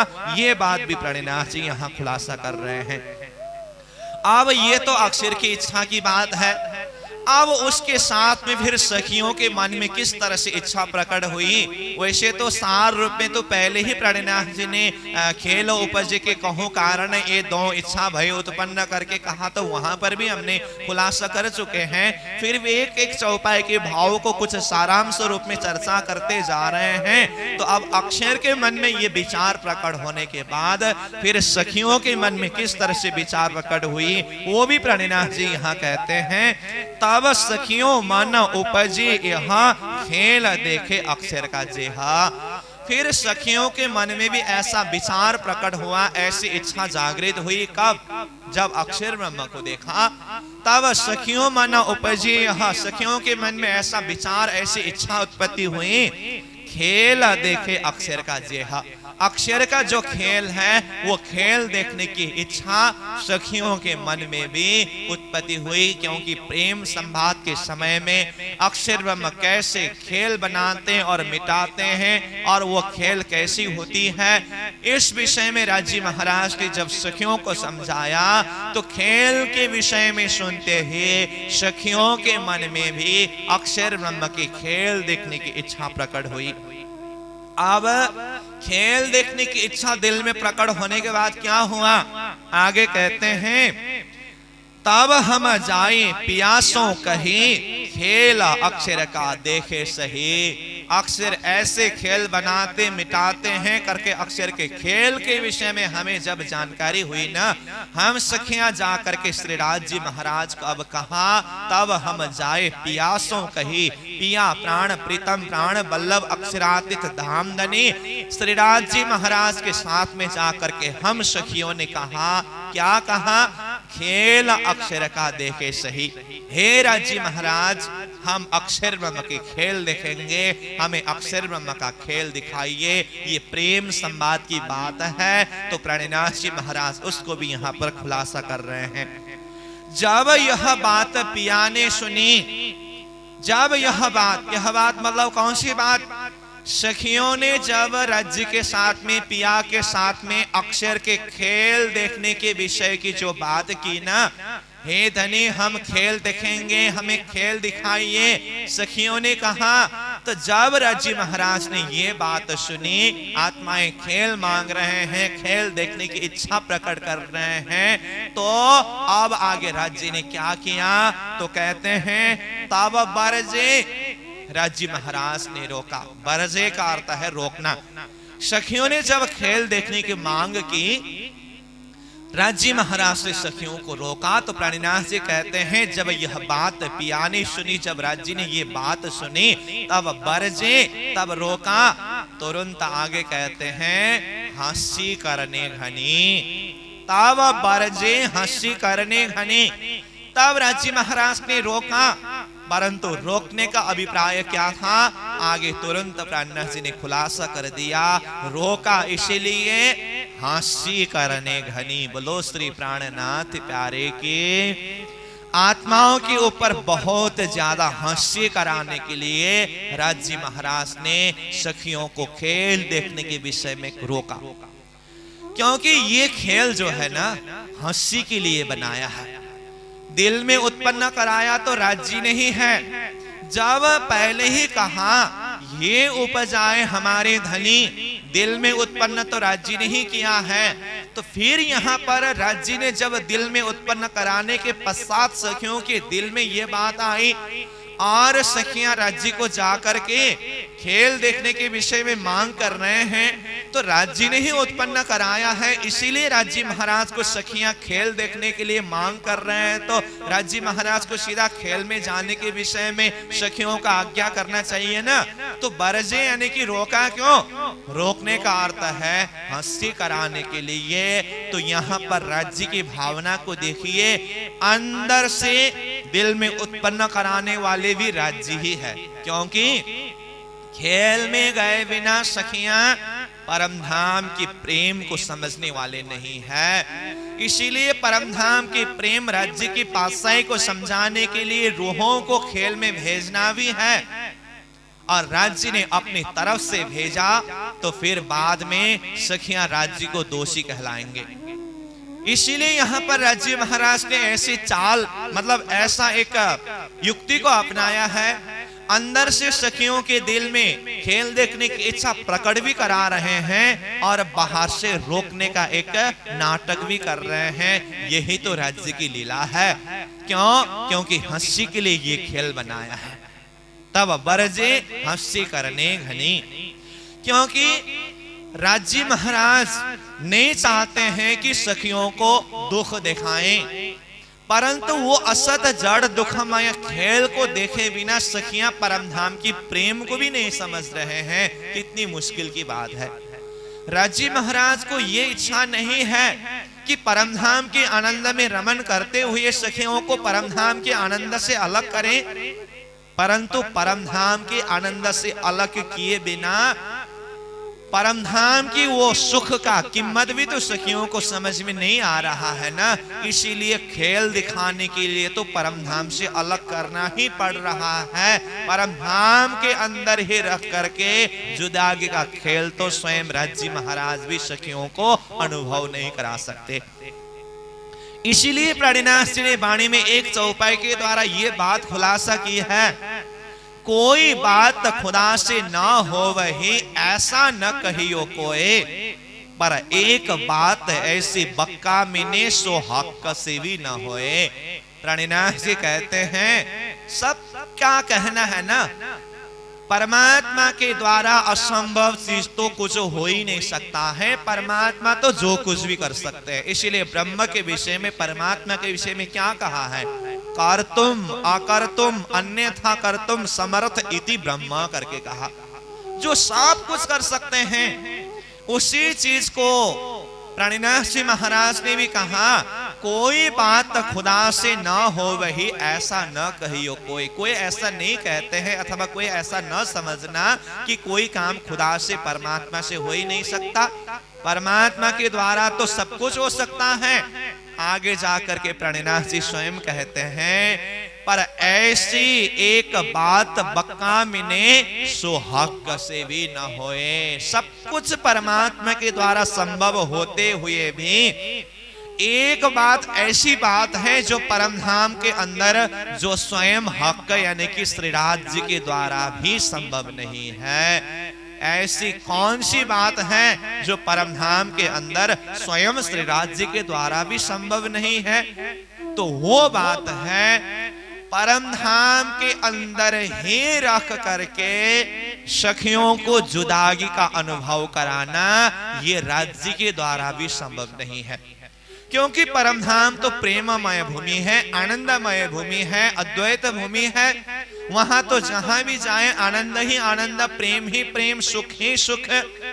इसीलिए ऐसी आनंदमय भूमि, प्रेममय अद्वैत भूमि परमधाम के अंदर ही रख करके सखियों को जुदागी का महसूस कराना और परमधाम की प्रेम को समझाना, प्रेम को बढ़ाना, ये राज्य के द्वारा भी संभव नहीं है। इसीलिए कहा एक बात ऐसी बक्का मिने सो हक से भी न होए। वो राज्य के द्वारा भी संभव नहीं है जो परमधाम के अंदर ही सखियों को जुदागी का अनुभव कराएं।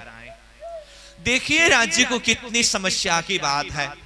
सखियों को जुदागी का अनुभव कराए बिना परमधाम की प्रेम समझ में नहीं आ रहा है, और सखियों को परमधाम से अलग करके जुदागी कराना भी राज्य नहीं चाहते हैं।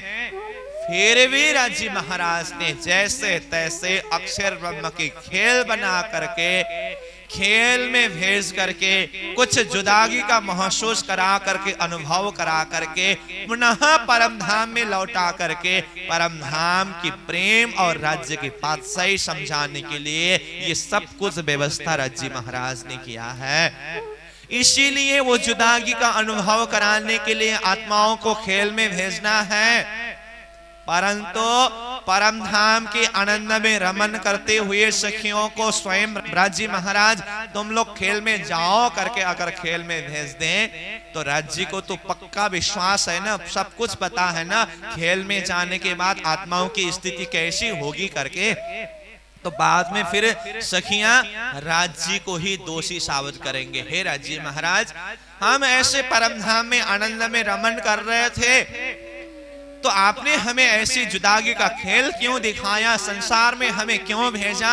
बहुत सारी लंबी चौड़ी बातें सखियां कहेंगे, इसीलिए उस बात को भी ध्यान देना है।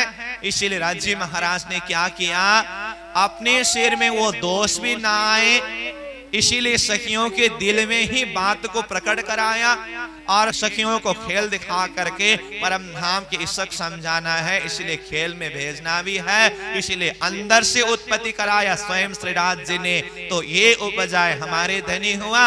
और जब यह बात पिया ने सुनी तब बरजे, रोकने का भी कुछ एक्टिंग किया और रोकने का अभिप्राय क्या है, हंसी कराने के लिए है। तो सखियों को राज्य महाराज बार बार मना कर रहे हैं, हे सखियां खेल में मत जाओ, मत जाओ, मत जाओ। आग पानी पत्थर को पूजोगे, अपने आप को भूलोगे, धनी को भूलोगे, धाम को भूलोगे। हर प्रकार से राज्य महाराज बाहर से रोक रहे हैं, अंदर से खेल देखने की भावना प्रकट करा रहे हैं। तो इसी चीज को खुलासा करते हुए और आगे प्राणिनाथ जी महाराज कहते हैं, जब आत्माओं ने राज्य से खेल देखने के लिए मांग किया तो धनी ने किस तरह से रोका। ये सब प्रेम संवाद की बात है। तो कहते हैं यहाँ मने किए हमको 3 बेरा, तब हम मांग्या फेर फेर फेरा। धनी कहे घर की ना रहे सी शुद्ध, भूलसी आप ना रहे सी बुद्धा। तो मने करत है हमको भी भूलोगे तुम। बोलो श्री प्राणनाथ प्यारे की। जब हम आत्माओं ने राज्य के साथ में खेल देखने के लिए मांग किया तो राज्य ने रोका। तो आगे कहते हैं मने कि हमको 3 बेरा, हमें श्रीराज जी महाराज ने 3 बार तक खेल देखने के लिए मना किया। जैसे जैसे राज्य महाराज मना करते रहे वैसे वैसे हम भी जिद करके खेल मांगते रहे। तब हम मांग्या फेर फेर फेर, हमने भी जिद करके खेल मांगा। राज्य महाराज कहते हैं धनी कहे घर के ना रहे सी शुद्ध। अक्षरातीत धाम धनी स्वरूप श्रीराज जी महाराज हम आत्माओं को वो परम धाम में समझाते हुए कहते हैं सखियां, जब तुम लोग खेल में जाओगे ना, अगर खेल में जाओगे तो घर की शुद्ध नहीं रहेगी। घर यानी कि परम धाम, परम धाम की कुछ शुद्धि बुद्धि नहीं रहेगी, क्योंकि ये बुद्धि काम नहीं करेगा। वो तो फरेब का खेल है, झूठा खेल है। ये शुद्धि बुद्धि नहीं रहेगी, बुद्धि भ्रमित हो जाएगी। आग पानी पत्थर को ही पूजने लगोगे और संसार के घर को ही अपना सब कुछ मानोगे। इसीलिए खेल में मत जाओ, परम धाम को भूल जाओगे। और आगे कहते हैं भूलसी आप अपने आप को भी भूल जाओगे। अभी तो परम धाम के अंदर हो, जागृत धाम में हो, जागृत बुद्धि में हो, इसीलिए अपने आप को समझ रहे हैं, जान रहे हैं, शुद्धि है। फरामोशी के पर्दा लगने के पश्चात अपने आप को भी भूल जाएंगे, संसार का जीव रूप बन करके बैठेंगे। इसीलिए कहा भूलसी आप ना रहे सी ये बुद्ध। ये जागृत बुद्धि, परात्मा की बुद्धि, परमधाम की बुद्धि नहीं रहेगी।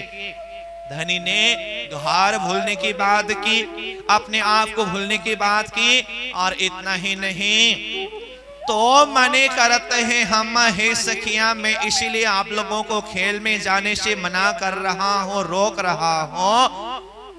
हमको भी भूलोगे तुम, तुम्हारा स्वामी मैं हूं, मुझे भी भूल जाओगे।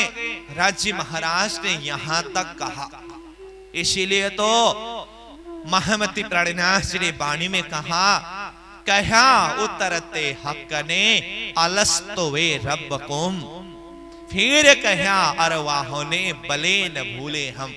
कहने का मतलब अरस से उतरते हुए, परमधाम से उतरते हुए, अथवा खेल में आने के समय में, प्रेम संवाद के समय में श्रीराज जी महाराज हमारे धनी ने हम आत्माओं को कहा अलस्तो वे रब कुम, क्या मैं तुम्हारा स्वामी नहीं हूं, मालिक नहीं हूं? तो सखियों ने कहा भले न भूले हम, जरूर से जरूर आप हमारे स्वामी हो, आप हमारे मालिक हो, हम आपको कभी भूलेंगे नहीं। तो धामधनी ने अनेक प्रकार से सखियों को समझाया, घर को भूलोगे, अपने आप को भूलोगे और मुझे भी भूल जाओगे, हमको भी भूलोगे तुम। तो इस तरह से राज्य महाराज ने जो कहा, तो हम सखियों ने भी अपनी तरफ से जिद नहीं छोड़ा। फिर आगे कहा तब हम फेर धनीशों कहा। राज्य महाराज ने इस तरह से कहने पर भी अब हम सखियों ने अपनी जिद को नहीं छोड़ा और राज्य से हमने क्या कहा, तब हम फिर धनीशों कहा। हमने धनी के साथ में फिर से कहा, कहा करसी हमको माया। देखिए तो हमारी बुद्धि, परमधाम में रहते हुए राज्य ने इतनी सतर्कता कराते हुए, इतनी होश दिलाते हुए, समझाते हुए भी हम सखियों ने राज्य के साथ में ऐसा तर्क पेश किया, ऐसी जिद की कि कहा कर से हमको माया, हमें माया क्या कर सकेंगे, माया हमारा कुछ बिगाड़ नहीं सकेंगे। धनी आप हमें कह रहे हैं हम आपको भूल जाएंगे, अपने आप को भूल जाएंगे, परम धाम को भूल जाएंगे, ऐसा तो कभी हो ही नहीं सकता। हम आत्माओं ने राज्य को ऐसे ऐसे तर्क पेश किया, धनी सागर से लहरें कभी अलग हो सकते हैं क्या? जल से शीतलता कभी अलग हो सकते हैं क्या? इसी तरह से आप सागर रूप हो तो हम उसकी लहरें हैं। जिस तरह से सागर से लहर अलग हो नहीं सकता, इसी तरह से आपके इस शख्स से, आपके प्रेम से हम अलग हो नहीं सकते। जिस तरह से जल से शीतलता अलग होना संभव नहीं है, उसी तरह से आप जल रूप हो तो उसकी शीतलता हम आत्माएं हैं। हम आत्माएं आपके चरण से, आपके इस आनंद से कैसे अलग हो सकता है? हम आपके इस प्रेम से, आपके आनंद से कभी अलग हो नहीं सकते। हमें एक बार नहीं, 2 बार नहीं, 100 बार आजमाए के देखिए, परीक्षा करके देखिए, हम कभी आपको भूलेंगे नहीं। तो सखियों ने जो कहा, प्राणिनाथ जी महाराज वो भाव बताते हैं, 100 बार देखो आजमाए के, मोह न भूले न कब।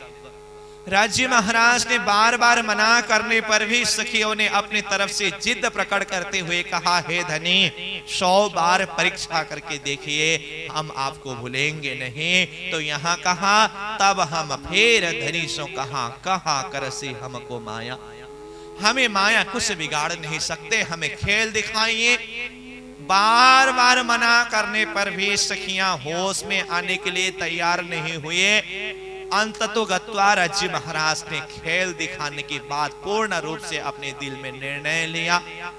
परम धाम के जो मध्य में स्थित रंगमहल के जो प्रथम होम, पंचम गोल हवेली, जिसे आज हम मूल मिलावा के बैठक के नाम से जानते हैं, उस मूल मिलावा के बैठक में बिठा करके तब भी राज्य महाराज समझा रहे हैं, सखियां अब तक तो कुछ बिगड़ा नहीं है, अब भी आप लोग होश में आ सकते हो, छोड़ दो ये खेल की बात। परंतु अंतिम घड़ी तक भी सखियां होश में आने के लिए तैयार नहीं हुए। परम धाम के हिसाब से आज का दिन 4:30 बजे का समय हुआ। तब तक भी सखियों ने जब जिद नहीं छोड़ा, अब राज्य महाराज ने पूर्ण रूप से खेल दिखाने का निर्णय सुनाया। हे सखियां, मैं आप लोगों को खेल दिखाऊंगा। आप लोग खेल में जाकर के भूलोगे। अंतिम घड़ी में राज्य महाराज ने ये निर्णय, ये फैसला सुनाया।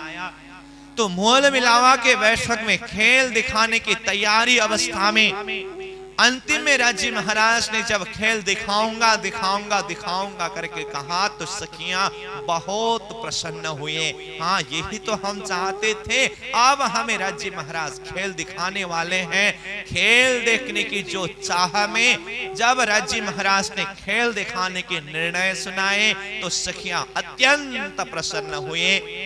तुरंत राज्य महाराज ने कहा, खेल में जाकर के भूलोगे। तो उस समय में फिर सखियों के दिल में एक भय प्रकट हुआ, डर प्रकट हुआ। खेल दिखाने के निर्णय सुनाने पर भी राज्य महाराज हमें भूलने की बात कर रहे हैं। इसका मतलब खेल इतना साधारण नहीं है जितने साधारण हमने समझ के सोच के रखा है। अब क्या हुआ, राज्य महाराज ने जब खेल दिखाने का निर्णय लिया, तो अब यहां पर कहते हैं, तब हम मिल के कियो विचारा, कहा एक दूज को हुजो होशियार। हम एक आपस में सखियां मिल करके विचार करने लगे। कब विचार किया? जब विचार करना चाहिए था तब तो विचार नहीं किया।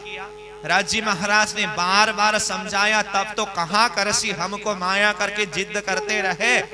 परंतु अंतिम में राज्य ने जब भूलोगे करके ये निश्चय के साथ में कहा, तो आगे कहते हैं, तब हम मिल के कियो विचारा। हम सारी सखियां 12,000 आत्माएं वो मूल मिलावा के बैठक में बैठ करके विचार करने लगे, सलाह करने लगे। कहा एक दूज को हुजो होशियार।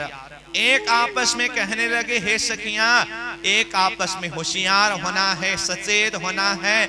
एक आपस में सचेत होने के लिए सब सलाह करने लगे।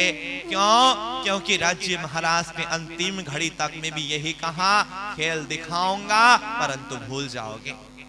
अब वो भूलने का डर सखियों के मन में आया तो एक आपस में होशियार होने की बात की। तो उसी समय में अब सखियां कैसे होशियारी हुई, एक दूजी को अंग भरा लग रहिया अंगों अंगा, दिल में खेल देखने की है सब अंगों उस रंग। एक आपस में बाहों में बाह डाल करके इस तरह से परात्मा स्वरूप में मिल करके एक होकर के बैठ गए। एक सखी और दूसरे सखी के बीच में एक अंगुली भर का जमीन भी जगह भी खाली नहीं है। इस तरह से मिल करके बैठे हैं। क्यों? क्योंकि सखियों के मन में ऐसा भाव है कि हम इस तरह से मिल करके सट करके बैठे हैं तो माया कहां से प्रवेश करेगी। देखिए तो सखियों की बुद्धि, कहां माया वहां पर प्रवेश होना है। तो होशियारी होकर के उस तरह से बैठे और एक आपस में सलाह करने लगे, हे सखियां, अब खेल में जाने के बाद अगर हम भूल गए तो दोषी हम ही कहलाएंगे, राज्य तो निर्दोष होंगे। क्योंकि राज्य ने हमें बार बार मना किया ना, हमने माना नहीं ना। इसीलिए अगर हम अब खेल में जाकर के भूल भी जाएं तो क्या करेंगे। अगर मैं भूल गए हो और आप जग गए हो तो मुझे याद दिला देना, और आप भूल गए हो और मैं जग गया हो तो मैं आपको याद दिला दूंगा। इस तरह से सलाह करके सचेत हो करके अब सखियां खेल देखने के लिए बिल्कुल तैयारी अवस्था में रहे। उसी को यहाँ प्राणनाथ जी ने कहा एक दूजी को हुजो होशियार। सखियां होशियार हो गए, खेल देखने के लिए तैयारी अवस्था में है। आज के दिन 4:30 बजे परमधाम की समय की बात है। खेल देखने की हम पियासों कहीं, तब हम दो पर आज्ञा भई। बोलो श्री प्राणनाथ प्यारे के। हमने राज्य के साथ में खेल देखने की बात की तो अंतिम में राज्य महाराज ने तब हम दो पर आज्ञा भई, हम दोनों के ऊपर आज्ञा हुए। राज्य महाराज ने हम दोनों के ऊपर आज्ञा की। तो दोनों कौन कौन है? तो खेल देखने के कारण के विषय से हम चर्चा करते आ रहे हैं। तो उसी हिसाब से यहाँ देखें तो दोनों मतलब सखियां और अक्षर। अक्षर ब्रह्मा को भी परमधाम की लीला दर्शन करने की इच्छा है और सखियों को भी अक्षर ब्रह्मा के खेल देखने की इच्छा है। तो इसीलिए यहाँ कहा तब हम दो पर आज्ञा भई, हम दोनों के ऊपर, अक्षर के ऊपर भी आज्ञा हुई और सखियों के ऊपर भी आज्ञा हुई। आगे कहते हैं ये कहे दो भिन्न भिन्न खेल देखने के दो कारण। ये कहे दो भिन्न भिन्न, ये दो प्रकार का भिन्न भिन्न खेल देखने की दो कारण। ये खेल देखने का अथवा खेल उत्पत्ति होने का दो कारण है। इस तरह से महामती प्राणनाथ जी ने खेल उत्पत्ति होने के कारण के प्रसंग के ऊपर भी चर्चा किया। तो कुल मिलाकर के अगर कहो खेल उत्पत्ति का कारण जो है अक्षर और सखियां हैं। सखियों को अक्षर के खेल देखना और अक्षर को परमधाम की लीला देखना। अंतिम में राज्य महाराज ने दोनों को आज्ञा की। अब उसी आज्ञा माफक इसी खेल के माध्यम से अक्षर ब्रह्म को भी परमधाम की लीला शुद्धि होनी है और परमधाम के सखियों को भी अक्षर के खेल के विषय में सब जानकारी होना है। ये खेल उत्पत्ति के कारण के विषय में महामती प्राणनाथ जी ने इस तरह से यहाँ पर खुलासा किया। अब ये तो हुआ खेल उत्पत्ति का कारण। अब परमधाम में सखियां तो खेल में उतरने के लिए एकदम तैयार अवस्था में हैं, परंतु खेल तो उत्पत्ति हुई नहीं। अब आगे प्राणनाथ जी महाराज उस प्रसंग में प्रवेश कर रहे हैं। अक्षर ब्रह्म के माध्यम से सृष्टि की उत्पत्ति किस तरह से हुई, जो मोहजल का प्रसंग है, जिसे मोहजल सूत्र करके कहते हैं। तो अब उस प्रसंग के ऊपर चर्चा करते हुए प्राणनाथ जी कहते हैं उपजो मोह सूरत संचरी, खेल हुआ माया बिस्तरी। अब अक्षर ब्रह्म के द्वारा किस तरह से सृष्टि उत्पत्ति और विस्तार हुआ, तो उसके लिए कहा उपज्यो मोहा सूरत संसरी, खेल हुआ माया बिस्तरी, इत अक्षर को विलस्यो मन, 5 तत्व 14 भवन, यामे महाविष्णु मन मन थे त्रिगुण, ताथे थिर चर सब उत्पन्न, या विदा उपज्यो सब संसार, दिखलाओ ने हमको विस्तार करके। इतनी चौपाई में प्राणनाथ जी ने पूरा सृष्टि की विस्तार की है। प्राणनाथ जी ने तो सार रूप में सृष्टि विस्तार का प्रसंग इन चौपाइयों के द्वारा प्रस्तुत किया।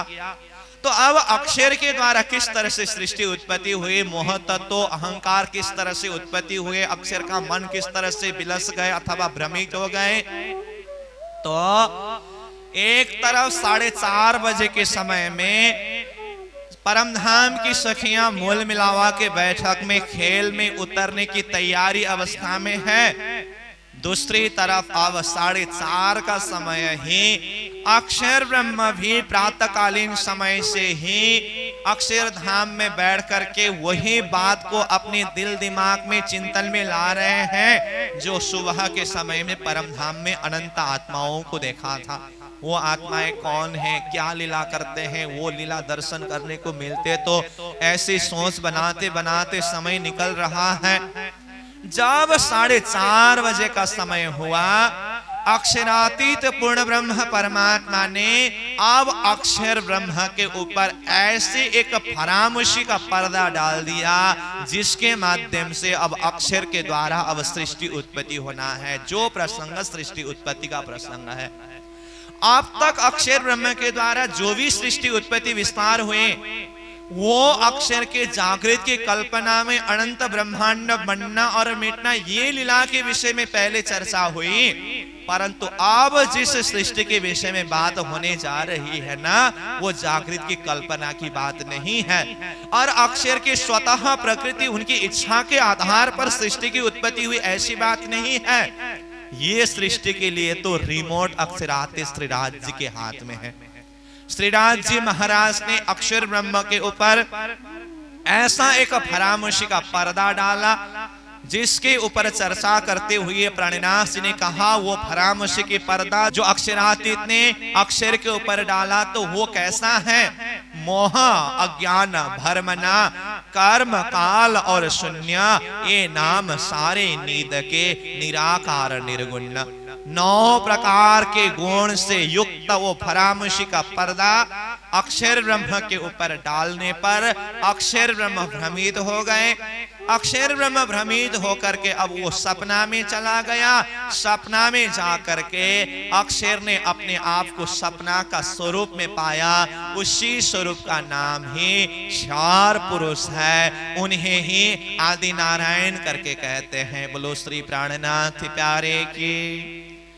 महामती प्राणनाथ जी ने तो अक्षरातीत की फरामोशी के द्वारा अक्षर ब्रह्म सपना में जाकर के क्षार पुरुष की उत्पत्ति के विषय में कहा, तो उसी को यहाँ कहा कि उपज्यो मोहा सूरत संसरी, खेल हुआ माया बिस्तरी। अब माया का खेल का विस्तार हो रहा है।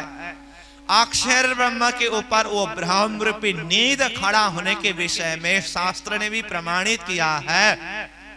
कुटस्थस्य हृदाकाशात् प्रादुर्भूता सुमंगला, निद्रा मुत्पादयामासा महामोहमयीं दृढ़ाम्। अक्षर ब्रह्म जो कुटस्थ अक्षर ब्रह्म है उनका 4 पाद रूप का वर्णन किया है। 4 पाद जो सत्स्वरूप ब्रह्म, केवल ब्रह्म, सबलिक ब्रह्म और अव्याकृत ब्रह्म करके ये अक्षर का 4 पाद, जिन्हें 4 विभूति स्वरूप भी कहते हैं। हमारी भाषा से कहे तो जो 4 अंतस्करण है, जो हम अहम चित्त बुद्धि मन करके कहते हैं ना, अक्षर ब्रह्म में भी वही अहम चित्त बुद्धिमान है, परंतु उसका नाम सत्स्वरूप, केवल, सबलिक और अव्याकृत के रूप से शास्त्र में वर्णन किया है। तो ये 4 पाद में से जो अव्याकृत पाद है, चतुर्थ पाद, ये अव्याकृत पाद भी अथवा चतुर्थ पाद भी अक्षर के द्वारा जब सृष्टि उत्पत्ति अथवा विस्तार होने का समय होता है ना, वो 4 भाग में विभक्त होता है, महाकारण, कारण, सूक्ष्म और स्थूल रूप में।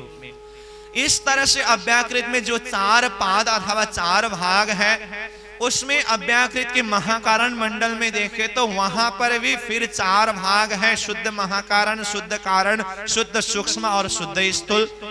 तो अव्याकृत के महाकारण के शुद्ध सूक्ष्म में जो सुमंगला शक्ति नाम के एक शक्ति है, तो वो शक्ति के द्वारा ही अक्षर ब्रह्म के ऊपर एक नींद प्रकट कराया है। उसी को कहा कुटस्थस्य हृदयाकाशात् प्रादुर्भूता सुमंगला।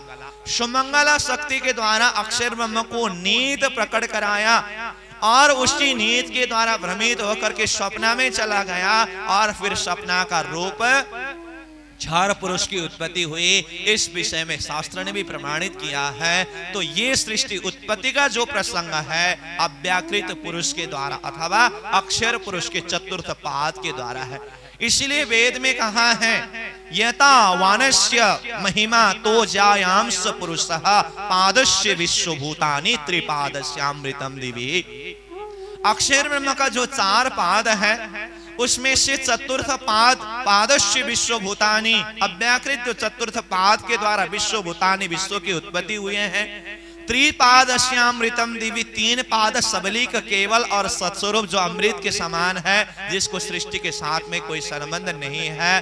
कहने का मतलब अव्याकृत पुरुष अक्षर का चतुर्थ पाद जो है ये सृष्टि उत्पत्ति का कारक शक्ति है, जो अक्षर का मन का स्वरूप है।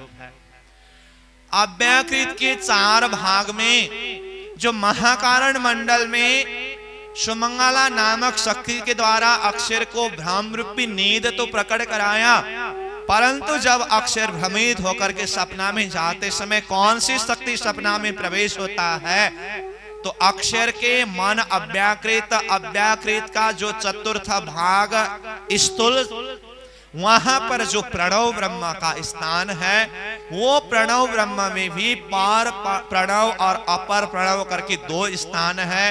वो अपर प्रणव का शक्ति प्रतिबिंबित होकर के एक मोहरूपी जल का पैदा हुआ, उसमें एक निर्जीव अंडा प्रकट होकर के 1000 साल तक निर्जीव अंडा तैरता रहा। कहने का मतलब मोहरूपी जल और निर्जीव अंडा का उत्पत्ति अपर प्रणव शक्ति के द्वारा हुई। काल कर्म स्वभाव से उस निर्जीव अंडे में अव्याकृत का मन प्रवेश होकर सजीव हुआ, ये वर्णन आता है। कहने का मतलब 1000 साल तक वह निर्जीव अंडा तैरने के बाद फिर वही निर्जीव अंडा में अव्याकृत का जो प्रणव ब्रह्म का शुद्ध प्रणव पाल प्रणव का शक्ति चेतना के रूप में प्रवेश हुआ, तो वो सजीव हुआ। तो इस तरह से वही अपर प्रणव का शक्ति मोहरूपी जल और निर्जीव अंडा होना, फिर वही पर प्रणव का शक्ति चेतन रूप में प्रवेश होना और उसके द्वारा एक पुरुष की उत्पत्ति हुई। वो पुरुष का नाम ही आदि नारायण अथवा क्षर पुरुष है। तो अक्षर ब्रह्म के द्वारा अथवा अव्याकृत पुरुष के द्वारा क्षर पुरुष की उत्पत्ति के विषय में संपूर्ण शास्त्रों के प्रसंगों को समेट करके बहुत सारांश भाव में गुरुजी मंगलदास जी ने आत्मा सोपान के शब्द के द्वारा इस चीज को समझाया है। तो उस शब्द के हिसाब से अगर मैं कहूं तो गुरुजी ने आत्मा सोपान में कहा है अव्याकृत अक्षर का प्रतिबिंब मोहरूपी समुद्र में पड़ा, वह प्रतिबिंब निर्जीव अंडाकार होकर 1000 वर्ष तक मोहरूपी जल में तैरता रहा। काल कर्म स्वभाव से उस निर्जीव अंडे में अव्याकृत का मन प्रवेश होकर सजीव हुआ और अंडे को फोड़कर बाहर आया। तब अपने स्थान और अपने आप को जानना चाहा, न जानने पर अपने आप को असत सा माना।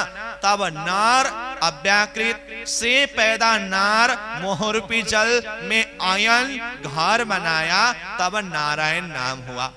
अब नारायण ने अपने को अकेला देखकर एको हम बहुश्याम, मैं एक हूं अनेक हो जाऊं, ऐसी इच्छा की, तब इच्छा शक्ति पैदा हुई। इस तरह से गुरुजी मंगलदास ने आत्मा सोपान में अक्षर के द्वारा क्षर पुरुष अथवा आदि नारायण की उत्पत्ति के प्रसंग को सारांश रूप में समझाया है। कहने का मतलब वो पुरुष का नाम आदि नारायण पड़ा। क्यों आदि नारायण पड़ा? क्योंकि अक्षर ब्रह्म का जो मन अव्याकृत प्रतिबिंबित होकर के मोहरूपी जल का उत्पत्ति हुआ, वो मोहरूपी जल में ही वो निर्जीव अंडा में चेतन प्रवेश होकर के सजीव हुआ और एक पुरुष का उत्पत्ति हुआ। तो वो पुरुष का घर कहाँ हुआ? वो मोहरूपी जल ही तो घर हुआ। इसीलिए नर अव्याकृत पुरुष से पैदा नार मोहरूपी जल ही उस पुरुष के लिए अयन यानी कि घर हुआ। तो नार प्लस अयन नारायण, मतलब जिसका नार ही यानी कि पानी ही अथवा जल ही घर है, अयन है, उनका नाम नारायण हुआ। और सृष्टि के आदि ईश्वर होने से उनका आगे संज्ञा क्या जुड़ा गया? आदि। तो आदि नारायण कहने से चाहे उन्हें क्षार पुरुष कहे चाहे आदि नारायण कहे, जो अक्षर ब्रह्म का सपना का शरीर का नाम है। इस तरह से अक्षर ब्रह्म के द्वारा स्वप्निक रूप में क्षार पुरुष आदि नारायण की उत्पत्ति हुई। आदि नारायण को ही ईश्वर शब्द के द्वारा भी कहा है। पहले प्राणिनाथ जी ने कहा ना ईश्वर ना मूल प्रकृति करके, तो वो चौपाई में जो ईश्वर शब्द आया, इन्हीं आदि नारायण क्षार पुरुष के लिए ईश्वर शब्द के द्वारा वहां पर बताया है। तो इस तरह ईश्वर आदि नारायण अथवा क्षार पुरुष जो भी शब्द के द्वारा बताए, एक ही पुरुष सपना की पुरुष की बात है। ये तो हुआ प्राणनाथ की वाणी अथवा शास्त्र के शब्द के आधार पर मैंने बताया आपको। परंतु सहजता के साथ में अक्षर और क्षार पुरुष में भिन्नता अगर समझना हो तो उदाहरण के माध्यम से अगर मैं बता दूं, अभी हम जिस अवस्था में बैठे हैं ये हमारा जागृत का अवस्था है। हम अभी जागृत के अवस्था में हैं। जब हम सो जाते हैं हमें नींद रूपी एक पर्दा आ जाती है और उसके बाद हम सपना में चले जाते हैं। हम जब सपना देखने लगते हैं ना, हम अपने आप को सपना के स्वरूप में पाते हैं। तो वो अवस्था में देखिए, एक तो हमारा जागृत का स्वरूप, जागृत का शरीर है, और दूसरा सपना का शरीर है। जागृत का शरीर और सपना के शरीर के बीच में पर्दा क्या है? नींद रूपी पर्दा है। वह नींद रूपी पर्दा को ही वाणी में फरामुशी का पर्दा करके कहा। जागृत का शरीर हुआ अक्षर ब्रह्म, बीच में नींद रूपी पर्दा फरामुशी का पर्दा है, और सपना का शरीर हुआ क्षार पुरुष। उदाहरण के लिए अगर समझना हो तो जागृत के अवस्था में जब अभी हम हैं, ये अक्षर का अवस्था है, बीच में नींद रूपी फरामुशी का पर्दा पड़ने के बाद सपना का शरीर अपने आप का जो है उसको क्षार पुरुष मानिए। यहाँ से सहजता के साथ क्षार और अक्षर को समझ सकते हैं। क्षार पुरुष क्यों नाम दिया? क्षार का अर्थ है नाशवांत।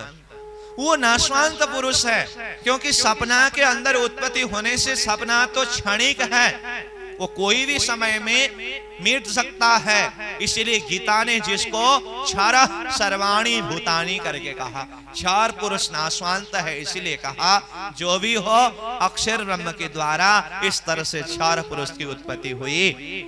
अब क्षार पुरुष के द्वारा सृष्टि विस्तार किस तरह से हुए? एक ही चौपाई में प्राणिनाथ जी ने अब ये सारी सृष्टि विस्तार का प्रसंग बताया। एता अक्षर को बिलस्यो माना, जो प्रसंग अभी मैंने सारी प्रसंग जो बताया ना, अक्षर के ऊपर फरामुशी का पर्दा किस तरह से पड़ा, अक्षर का मन किस तरह से भ्रमित हुआ और अक्षर सपना में जाकर के क्षार पुरुष का रूप बना, तो उसको प्राणिनाथ जी ने एक ही चरण में कहा, एता अक्षर को बिलस्यो माना। अक्षर ब्रह्म का मन अव्याकृत, वो अव्याकृत भ्रमित हो गए, अव्याकृत भ्रमित होकर के क्षार पुरुष का रूप बना, और वो क्षार पुरुष का जो ब्रह्मांड अथवा स्वप्निक ब्रह्मांड जो है ना, वो 5 तत्वों 14 भवन, 5 तत्वों के द्वारा उत्पत्ति सृष्टि है, जिसमें 14 भवन यानी कि 14 ब्रह्मांड का विस्तार हुआ है। अब ये 5 तत्वों की सृष्टि 14 ब्रह्मांड का विस्तार किस तरह से हुआ, वो भी प्राणिनाथ से खुलासा करते हैं। यामे महाविष्णु मन मन थे त्रिगुण ता थे थिरचर सब उत्पन्न।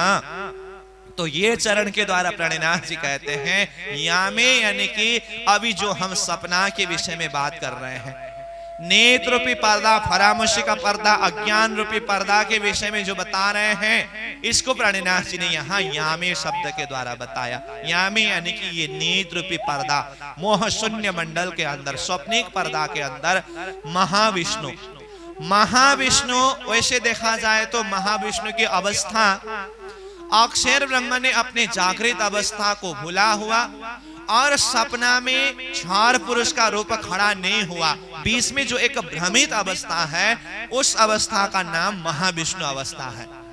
परंतु यहां प्राणिनाथ ने चौपाई में जो महाविष्णु शब्द प्रयोग किया है वो सपना का पुरुष आदि नारायण के लिए कहा है। तो यहाँ में मतलब ये स्वप्निक ब्रह्मांड के अंदर महाविष्णु यानी कि आदि नारायण।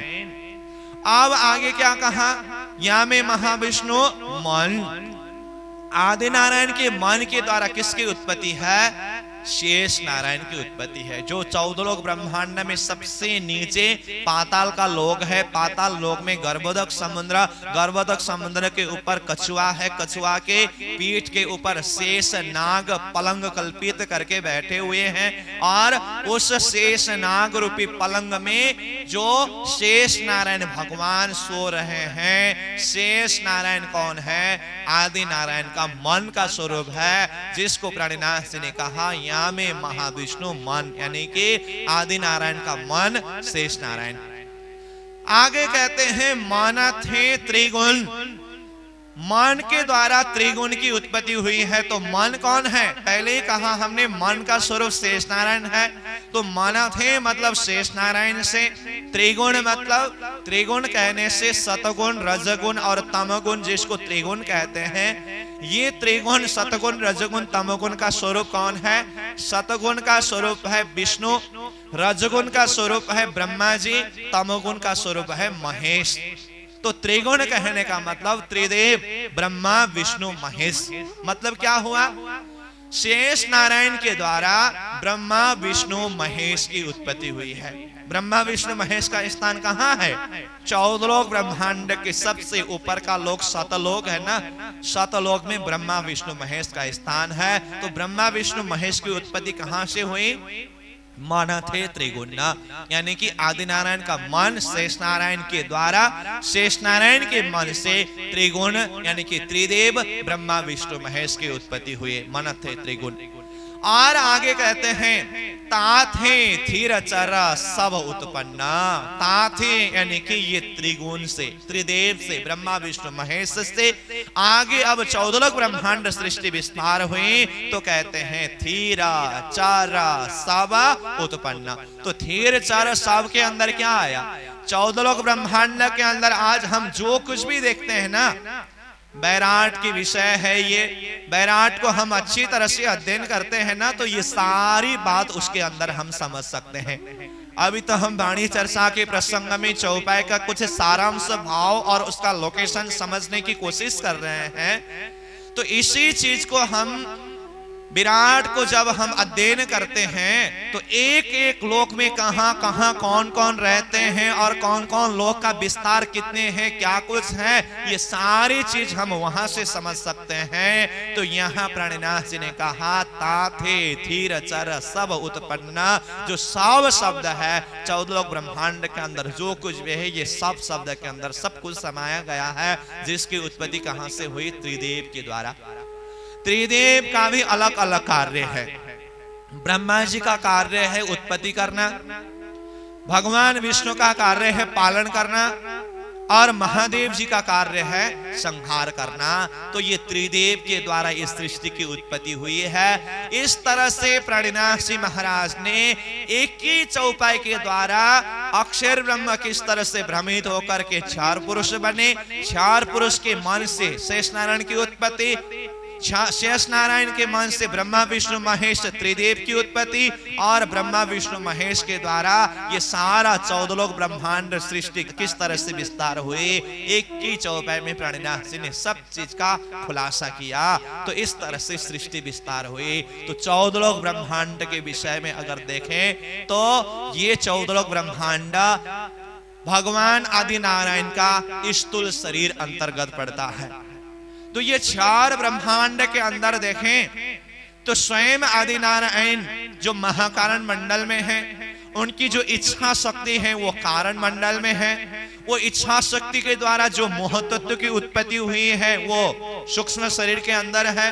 मोह तत्व के द्वारा जो अहंकार रूप का विस्तार हुआ है ना, ये अहंकार रूप का विस्तार जो सृष्टि है, जिसके अंदर 14 लोक ब्रह्मांड, अष्टावरण, ज्योति स्वरूप और गायत्री शक्ति जो है, ये भगवान आदि नारायण का अहंकार पुरुष अथवा अहंकार का विस्तार है, जिन्हें स्थूल स्वरूप के नाम से भी जाने जाते हैं, अथवा जागृत अवस्था के रूप से भी जाने जाते हैं, अथवा ये नारायण का मन अंतस्करण करके ये भी कहते हैं। तो इस तरह से 14 लोक ब्रह्मांड हुआ, जिसमें से मध्य का लोक, जो बीच का लोक, जिन्हें मृत्युलोक कहते हैं, ये मृत्युलोक में हम बैठे हुए हैं। ये मृत्युलोक का वर्णन भी 7 द्वीप और 7 समुद्र के रूप में किया है। उसमें से 20 का जम्बूद्वीप, और वो जम्बूद्वीप में भी 9 खंड है। उसमें से जो भारत खंड है, ये भारत खंड आज का विज्ञान का विश्व है। तो ये भारत खंड का महत्व धर्म शास्त्र ने यत्र तत्र सर्वत्र गाया है। महामती प्राणनाथ जी महाराज से अपनी वाणी में 4 पदार्थ के विषय की बात करते हुए कहते हैं, वृथा का निगमोरे पामी पदार्थ 4, उत्तम मानक खंड वर्तनो श्रेष्ठ कुली सिरदार। हमें 4 पदार्थ मिली है। वो 4 पदार्थ क्या क्या है? सबसे पहले नंबर कहा उत्तम मानक। सबसे पहला तो 84 लाख योनि में से सबसे उत्तम मनुष्य योनि, क्योंकि मनुष्य योनि ही मोक्ष का द्वार है। इसीलिए मानव शरीर में आना ये कोई साधारण बात नहीं है। स्वर्ग आदि लोकों में बैठने वाले जो देवी देवताएं अप्सरा लोग भी मनुष्य शरीर के लिए तरसते हैं, जिस चीज को शास्त्र ने कहा है, गायन्ति देवा किल गीत कानी धन्यस्तु ये भारत भूमि भागे स्वर्ग अपवर्गस्य चहेतु भूता भवन्ति भूया पुरुषत् सुरत्वात् करके। मनुष्य शरीर के द्वारा परमात्मा की भक्ति करके, साधना करके परमात्मा को साक्षात्कार कर सकते हैं। महामती प्राणनाथ जी ने कहा, मानखे देह अखंड फल पाइए, सो क्यों पाए के वृथा गमाइए, ये तो अदखीन का अवसर, सो गमाओ तमाज निदर। मानक देह अखंड फल पाइए, ये मनुष्य देह के द्वारा अखंड फल प्राप्त कर सकते हैं। हालांकि ये मनुष्य शरीर झूठा है, ये संसार झूठा है, फिर भी प्राणनाथ जी महाराज ने कहा, खोटा साटे साचों जड़े से एबी मले से बाजार। प्राणनाथ जी कहते हैं, खोटा साटे साचों जड़ों से। खोटा यानी कि झूठा के बदले में सत्य प्राप्त कर सकते हैं। शरीर संसार झूठा है, परंतु इसी झूठा शरीर संसार के माध्यम से भी साधना करने से सत आत्मा, सत परमात्मा और सत परमधाम को हम साक्षात्कार कर सकते हैं। तो मनुष्य शरीर एक पदार्थ है। फिर आगे कहते हैं, खंड भरतनो, भारत खंड में मनुष्य शरीर धारण करके आना, ये भारत खंड को भी दूसरा एक पुरुषार्थ माना है, पदार्थ माना है। क्योंकि आदि नारायण की सृष्टि में तो वैसे बहुत सारे लोकालोक है, उसमें से एकमात्र श्रेष्ठ लोक मृत्यु लोक है, जिसे कर्म भूमि करके कहते हैं। और ये मृत्यु लोक में भी भारत वर्ष जो है ना, ये अत्यंत महत्वपूर्ण स्थान है। तो फिर आगे जाकर के कहते हैं, श्रेष्ठ कुली, वो मनुष्य शरीर भारतवर्ष में भी सतयुग में नहीं, त्रेता युग में नहीं, द्वापर युग में नहीं, कलियुग में प्राप्त हुआ है। कलियुग कहने से साधारण लोग तो कली शब्द को गलत हिसाब से समझते हैं, परंतु कलियुग सिर्फ गलत ही नहीं है, कलियुग का महत्व तो समझने वाला को ही पता है। धर्म शास्त्र ने कलियुग के महत्व गाते हुए कहा है, यत् फलम नास्ति तपसा न योगेन समाधिना तत्फलम लभ्यते सम्यक कलो केशव कीर्तना करके कहा।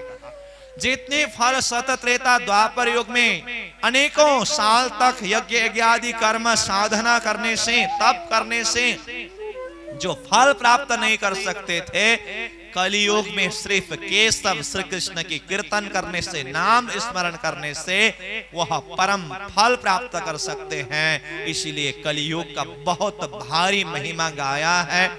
ये तीनों पदार्थ को धन्य बनाने वाले, सफल बनाने वाले, अंत में सिरदार सतगुरु का ज्ञान, तारतम ज्ञान प्राप्त हुए हैं। मनुष्य शरीर तो बहुतों ने प्राप्त किया, भारत खंड में ही प्राप्त किया, और ऐसे कलियुग तो बहुत बार आया और बहुत कलियुग में मनुष्य शरीर भारत खंड में प्राप्त करने वाले हुए। परंतु ये 28वें कलियुग में भारत खंड में मनुष्य तन धारण करने वालों का तो भाग्य ही क्या कहना, क्योंकि ये तीनों पदार्थ को सफल बनाने वाले सतगुरु का ज्ञान, तारतम ज्ञान इसी समय में प्राप्त हुआ है। तो ये तारतम ज्ञान जो है, सतगुरु का ज्ञान जो है, ये चौथा पदार्थ है। ये तारतम ज्ञान के माध्यम से हम यहाँ बैठे बैठे सारे लोकालोक और परलोक के विषय में भी शुद्धि रख सकते हैं। तारतम ज्ञान के माध्यम से प्राणनाथ जी महाराज ने सारे लोकालोक का वर्णन करते हुए सृष्टि का दर्शन कराया और वो परम धाम तक का लक्ष्य बोध कराया है। 7 लोक तले जिमि के, मृत लोक है तिन पर, इंद्र रुद्र ब्रह्मा बीच में, ऊपर विष्णु बैकुंठ घर, निराकार बैकुंठ पर, तिन पर अक्षर ब्रह्मा, अक्षरातीत ब्रह्म तिन पर, यूं कहे इसे का इलम।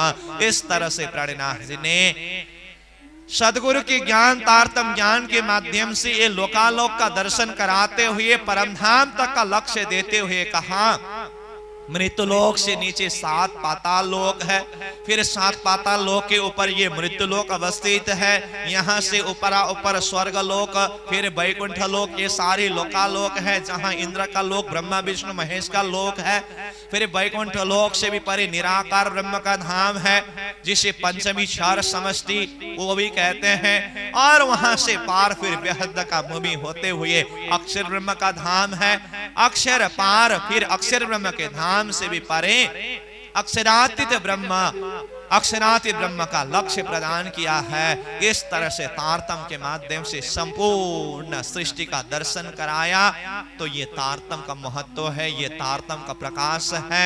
महामती प्राणनाथ जी महाराज ने जो सृष्टि का विस्तार का वर्णन किया है, इस तरह से सब कुछ तारतम में प्रकाशित किया है, तारतम ने समझाया है।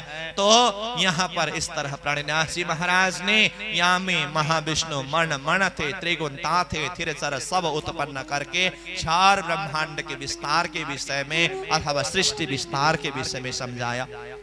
इस तरह से जब सृष्टि की विस्तार हुई, सृष्टि विस्तार होने के पश्चात अब क्या हुआ, अब ये सृष्टि की उत्पत्ति तो ब्रह्मात्माओं के लिए खेल दिखाने के लिए किया है। अब आगे कहते हैं, या विदा उपज्यो सब संसारा, देखलाओ ने हमको विस्तारा। या विदा, इस प्रकार से उपज्यो सब संसारा, ये संसार की उत्पत्ति हुई अथवा विस्तार हुई। तो ये संसार की उत्पत्ति क्यों हुआ, किसके लिए विस्तार किया? तो आगे कहते हैं, देखलाओ ने हमको विस्तारा, हम आत्माओं को दिखाने के लिए, खेल दिखाने के लिए सृष्टि की विस्तार की है। अब हमें दिखाने के लिए खेल बनाया है, तो खेल में अब हम किस तरह से आए। अब फिर अक्षर के द्वारा सृष्टि उत्पत्ति विस्तार के प्रसंग के ऊपर चर्चा किया। अब आगे प्राणनाथ जी महाराज कहते हैं, हम आत्माएं किस तरह से ये संसार के अंदर आए। परम धाम मूल मिलाव में 4:30 बजे के समय में खेल में उतरने की तैयारी अवस्था में रहे हुए हम आत्माएं अक्षर के द्वारा विस्तारित खेल में अब हम किस तरह से आए। अब उस तरफ प्राणनाथ जी प्रवेश करते हुए कहते हैं, जो आज्ञा भई हम पर, तब हम जान्या गोकुल घरा, ज्यों नींद में देखिए सुपन्ना, यों उपजे हम ब्रज बधुजन। बोलो श्री प्राणनाथ प्यारे के। महामती प्राणनाथ जी ने अक्षर के द्वारा विस्तारित खेल के बीच में हम आत्माएं किस तरह से आए, वो प्रसंग के ऊपर चर्चा करते हुए कहा, जो आज्ञा भई हम पर, राज जी महाराज ने परमधाम मूल मिलाव में हम आत्माओं के ऊपर जिस तरह से आज्ञा किया, यो उपजे हम ब्रज वधु जन्ना, हम आत्माएं ब्रज मंडल में ब्रज के वधु के रूप में अवतरण हुए। तो प्राणिनाथ जी ने तो सीधा चौपाई में ब्रजमंडल में हम आत्माओं को उतारा, परंतु इस प्रसंग में मैंने प्रथम दिवस के प्रसंग में, भूमिका के प्रसंग में ही खुलासा किया है। सृष्टि की उत्पत्ति होने के बाद ब्रह्मा जी के यह दूसरे परार्ध के 28वें द्वापर के समय तक जीव सृष्टि की लीला किस तरह से चलती रही, क्योंकि प्राणिनाथ जी ने तो सांकेतिक रूप में रखा है ना ये सारी बात, तो क्योंकि 112 चौपाई के अंदर सारी सिद्धांत को रखना है। तो जो प्रसंग मैंने भूमिका के प्रसंग में ही बताया हूं, इसलिए जो चीज को मैंने शुरू में ही भूमिका के प्रसंग में बताया हूं, इस चीज को यहाँ पर मैं सिर्फ संकेत ही करके चला जाऊंगा। इसलिए तो मैंने भूमिका के प्रसंग को ज्यादा जोड़ते करके कहा था। तो जब सृष्टि बनी, सृष्टि बनने के बाद यहाँ पर युग प्रारंभ हुआ, सतयुग, त्रेता युग, द्वापर युग, कलियुग करके। तो युग का अपना अपना समय है। तो चारों युग का समय जो है 43,20,000 वर्ष का समय है, जिसे चतुर्युग करके कहते हैं। चतुर्युग में भगवान विष्णु का 24 अवतार हुआ करते हैं। इस तरह से चतुर्युग 1000 बार व्यतीत होने पर सतलोक स्थायी ब्रह्मा जी का 12 घंटे का समय होता है। उस समय की गणना से अगर देखें तो अभी सृष्टि की उत्पत्ति से लेकर के अब तक का समय जो है, ब्रह्मा जी के समय के हिसाब से ब्रह्मा जी का 50 वर्ष का पूरा हुआ समय, जिसको एक परार्ध कहते हैं। दूसरा परार्ध प्रारंभ हुआ। दूसरी परार्ध में यानी कि 51वें वर्ष का पहला दिन पूरा होने के लिए 1000 चतुर्युग व्यतीत होना चाहिए। उसमें से अभी 28वें कलियुग का समय चल रहा है। तो ये लीला जो है, हम परमधाम से ब्रजमंडल में ब्रजवधु के रूप में आए, जो प्राणिनाथ जी यहाँ बता रहे हैं, वो कब की बात है? ये कलियुग से पहले जो 28वें द्वापर का समय है, उस समय की बात है। तो 28वें द्वापर के समय में कृष्ण लीला हुई। वो कृष्ण लीला के अंदर त्रिधा लीला है, त्रिविध रहस्य है। वो त्रिविध लीला रहस्य के अंदर ही हम परमधाम की आत्माएं किस तरह से ब्रजमंडल में आकर के लीला की, और फिर रास लीला की जो प्रसंग, ये सब श्री कृष्ण की त्रिधा लीला और ब्रह्मात्माओं की लीला के सुंदर प्रसंग है। तो यहाँ पर सृष्टि के शुरू से लेकर के 28वें द्वापर के समय तक सृष्टि में एक व्यवस्था चलती रही, क्योंकि ब्रह्म सृष्टियां खेल में आने की तैयारी हो रही है। तो उन ब्रह्म सृष्टियों को खेल दिखाने के लिए तो स्वयं अक्षरातीत धाम धनी श्रीराज जी महाराज भी खेल में पधारने वाले हैं। तो स्वयं अक्षरातीत धाम धनी स्वयं जब खेल में पधारने वाले हैं, तो ये सृष्टि में उनके स्वागत के लिए कितनी तैयारी होनी चाहिए। तो सृष्टि की शुरुआत से लेकर के ब्रह्मा जी के एक परार्ध का पूरा समय तैयारी चलती रही, जिसके अंदर सारे अवतारियों की लीला, फिर धर्म शास्त्र के ज्ञान के माध्यम से जीव को विकसित करना, सीढ़ी चढ़ाना, आगे जीव के हृदय अंतस्करण को शुद्ध पवित्र बनाते जाना और जीव को उत्तम बनाना, ये सारी लीलाएं चलती रही। और 28वें द्वापर के समय तक में जो धरती के सृष्टि के उत्पत्ति से लेकर के अब तक में साधना करते करते जो उत्तम जीव के रूप में तैयार हुए, जो पात्र द्वापर के समय में ब्रज गोपी के रूप में जो उपस्थित हुए थे, जो ब्रज वधु के रूप में उपस्थित है, इन्हीं ब्रज वधुओं के अंदर परमधाम की जो ब्रह्मात्माओं की सुरता आकर के प्रवेश हुआ। तो उसी प्रसंग को यहाँ प्रणिनाथ जी कहते हैं। उधर 4:30 बजे का समय में राज जी महाराज ने परमधाम मूल मिलाव में आत्माओं को खेल देखने के लिए आज्ञा की, हुक्म किया। तो जो आज्ञा भई हम पर, जब राज्य महाराज ने हम आत्माओं को खेल देखने के लिए आज्ञा किया, तब हम जान्या गोकुल घर, हम आत्माएं गोकुल के घर में ब्रज बधु के रूप में, गोपी के रूप में अपने आप को पाया। ज्यों नींद में देखिए सुपन्न, हम किस तरह से आए ब्रजमंडल में, जिस तरह से नींद में हम सपना देखते हैं, यों उपजे हम ब्रज बधु जन, उसी तरह से हम परम धाम की आत्माएं ब्रज के बधु के रूप में आए। तो नींद में सपना कैसे देखते हैं हम?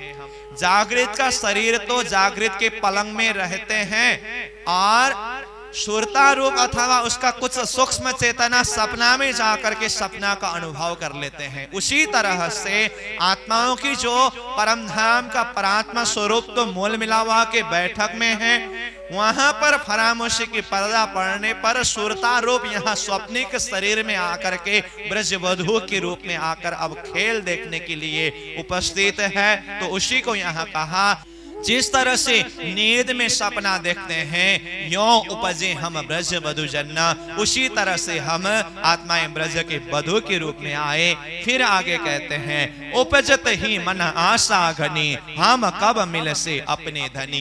खेल में उतरते ही हमारे मन में ऐसा आस, ऐसा भाव प्रकट हुआ, ऐसी प्यास जागृत हो गई, हम कब मिल से अपने धनी, हम हमारे प्रियतम धनी श्री कृष्ण के साथ में, हमारे धाम धनी के साथ में कब मिलेंगे, ये प्यास, ये तड़प हृदय के अंदर प्रकट हुआ। तो ये प्रसंग प्राणनाथ जी महाराज इन चौपाइयों के माध्यम से प्रस्तुत कर रहे हैं। परंतु प्राणनाथ जी महाराज ने तो यहाँ पहले ही सखियों को उतारने का प्रसंग चर्चा किया। वैसे कथानक प्रसंग के हिसाब से अथवा एक क्रमशः समझने के हिसाब से अगर कहे तो पहले तो स्वयं धामधनी श्री कृष्ण जी पधारे हैं रात्रि के 12 बजे के समय में, दूसरे दिन सुबह 9 बजे के समय में फिर हम सखियां ब्रजवधु के रूप में अवतरण हुए हैं। तो ये सारी प्रसंग तो हमने बाकी प्रसंग के द्वारा भी कई बार सुन करके आए हैं। मैं इस बार विशेष करके चौपाई के हिसाब से ही प्रसंगों को आगे बढ़ा रहा हूँ, इसलिए जैसे जैसे चौपाई का प्रसंग आएगा उसी हिसाब से उस चौपाई का भाव बताता जाऊंगा। तो आज का जो चर्चा का समय है वो पूर्ण हुआ है। आज के प्रसंग में कारण प्रसंग, सृष्टि उत्पत्ति का प्रसंग और हम आत्माएं खेल में आने का जो प्रसंग यहाँ शुरुआत हुए हैं, कल का प्रसंग फिर हम यहीं से आगे बढ़ाएंगे। तो चौपाई के प्रसंग में हमने आज 20 नंबर के चौपाई तक चर्चा किया है। 21 चौपाई से आगे का भाव फिर हम कल चर्चा करेंगे। आज की प्रसंग को चौपाई दोहराते हुए यहीं पर विश्राम दिया जाएगा। बोलो श्री प्राणनाथ प्यारे की। ज्यों नींद में देखिए सुपना, ज्यों नींद में देखिए सुपना, यों उपजे हम ब्रज बधु जन, यों उपजे हम ब्रज बधु जाना। उपजत ही मन आशा घनी, उपजत ही मन आशा घनी, हम कब मिलसी अपने धनी, हम कब मिलसी अपने धनी, हम कब मिलसी अपने धनी, हम कब मिलसी अपने धनी। बोलो श्री कृष्ण कन्हैया लाल की जय, सतगुरु महाराज की जय, श्री प्राणनाथ प्यारे की जय। प्रणाम।